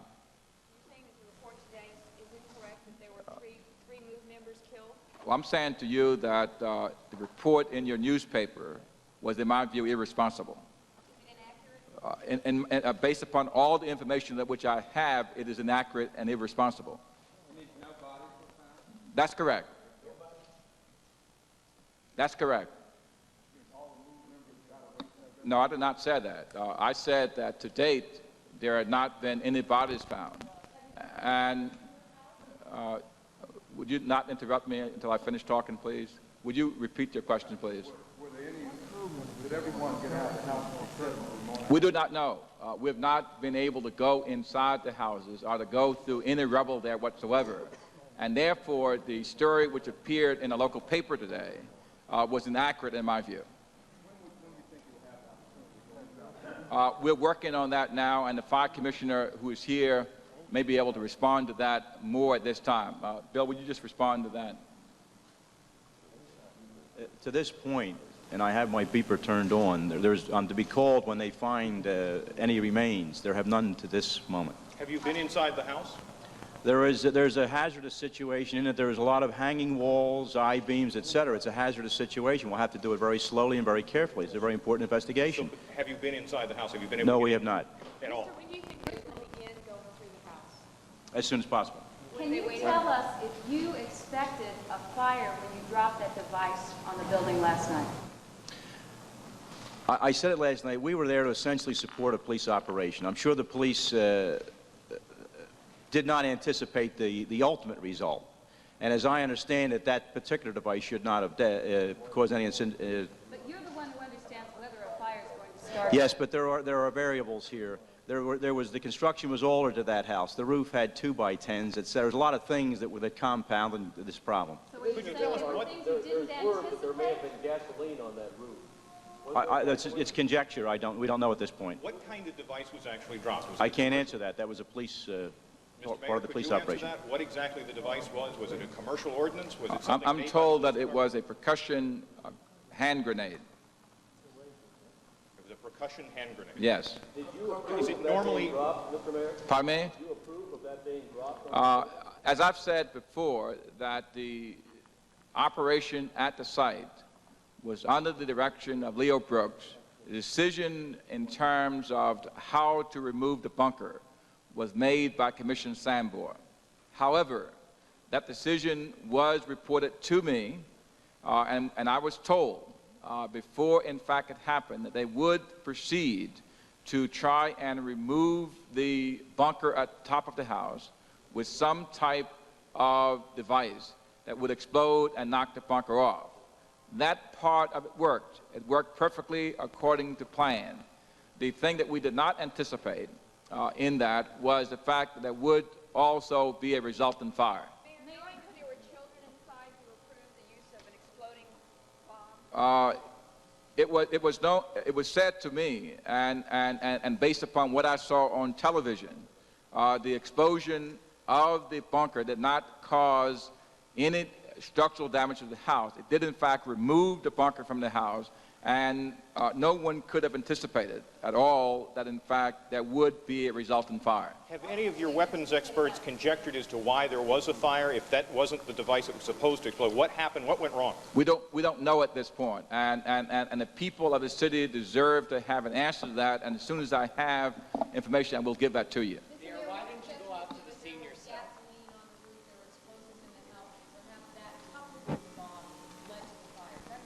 We do not know what caused the fire. The thought that we had last night, that we have today, is the fire was caused by the grenade which was used to explode the bunker. Whether that is true or not, we do not know. We may never know the real truth. We will, however, continue to look for information as we go through and examine all of the remains of the fire. We will try to come to a conclusion in that regard. Mr. Mayor, why wasn't the fire caught when it started? I'd like to have the Commissioner to respond to that, please. Why wasn't the fire fought immediately? Why weren't those deluge guns turned back on so the fire could? There were two what we call squirts in place on Pine Street over the roofs, which we initially used to try to wash out the bunker. When the incipient fire started, and I think if you review the tapes, it was incipient for quite a while. However, it did a small fire with no real major consequence. It did then ultimately do exactly what they wanted it to do. It consumed the bunker and dropped that bunker into the second floor. Thereby, the plan was to then drive the people out of the house. But why wasn't the fire controlled? Why didn't you spray around so it didn't spread? The fire was controlled. It was not controlled for this reason.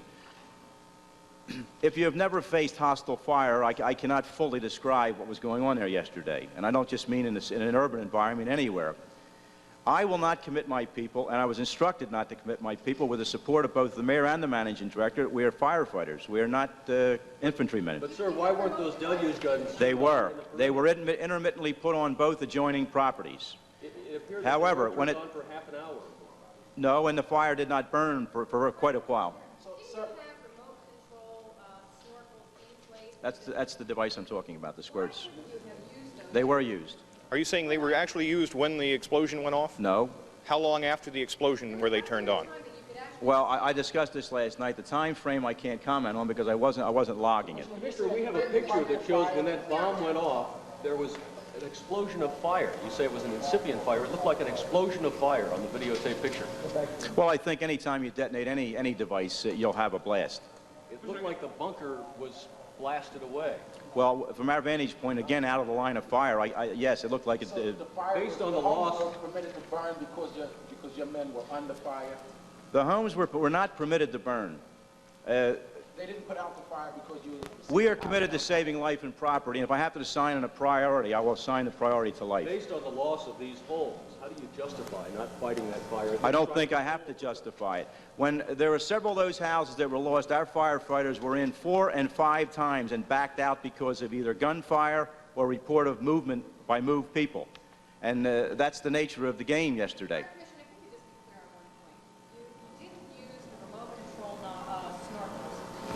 Was there some belief that perhaps if you allow the fire to burn for a little bit, you could get control of the compound? Is that one of the... That's correct. If that bunker went, and that's not a major fire. We had plenty of, the 2 squirts could have handled anything over there, except for the fact when it did move, we could not commit people safely to fight that fire.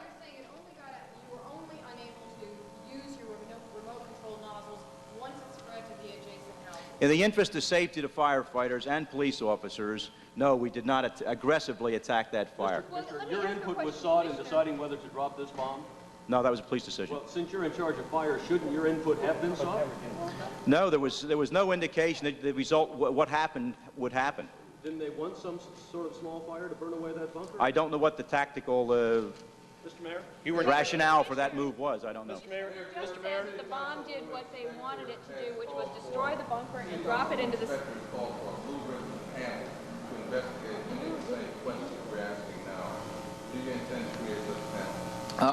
I think it would be very useful to have a panel that would, in fact, be engaged in a review of what happened, the decision-making process, and make to the public an independent decision at that time, yes. I will be announcing that later on today. Mayor, Commissioner Richmond just said that the bomb did exactly what the city wanted it to do, which was destroy the bunker and drop it into the second floor. And I'd like to pose the question again, if that was what the city wanted to be done, how was that decision made knowing that there were children in the building? I'm basically saying, Carolyn, that according to the information which I had, that the intent was to remove the bunker from the top of the house. That the view that was given to me was that that would then permit them to go onto the roof and begin to go down into the house from top to bottom. They felt that was the safest way to go down. While the bunker was there was no way, in fact, that they could proceed because the bunker provided a view behind protective cover for people to fire weapons at the firefighters and police officers. Mr. Mayor, how do you... My understanding was it was going to be knocked over onto the street in some way by the explosion. Mr. Mayor, how do you justify not fighting that fire sooner, not trying to control it from spreading in view of the loss? I think that the Commissioner has spoken to that, and I will repeat what he said, and that is that there are occasions when you have to make a decision whether or not to risk a life or protect a property. But deluge guns have been turned on to prevent the spread? They were. The key thing, in my view, is this, that it's easy for you to kneel there and make a judgment. But if you're out there under hostile fire, if in fact there's every reason to believe people will fire machine guns at you, automatic weapons at you, you just simply do not go and operate as you normally operate. And given all of those circumstances, I believe that the correct and proper kind of caution, in fact, was taken. Yeah, you've been listening to Mayor Wilson Good, who has been holding a news conference here at City Hall. He has been basically discussing the tactics and the strategy for yesterday's incident. He has been backing up his men in the field, saying the decision to drop a concussion grenade on the bunker on the Move building was the decision to make, was a good decision to make at the time, given the circumstances that people faced. Chris Wagner, back to you. This is John Rollins live on the Action Cam at City Hall. Thank you, John. Mayor Good will have much more to say on this subject. There are obviously still many unanswered questions and questions to which the mayor himself does not yet have the answer. I assume that he will try to answer more of those questions when he makes a major address to the entire city tonight from City Hall on this entire subject. Channel 6 Mayor Good tonight at 7 o'clock on Action News. Now we return to our regular programming. This has been a special report from the Channel 6 Action Newsroom. Stay tuned for further details. We now return to our regular programming.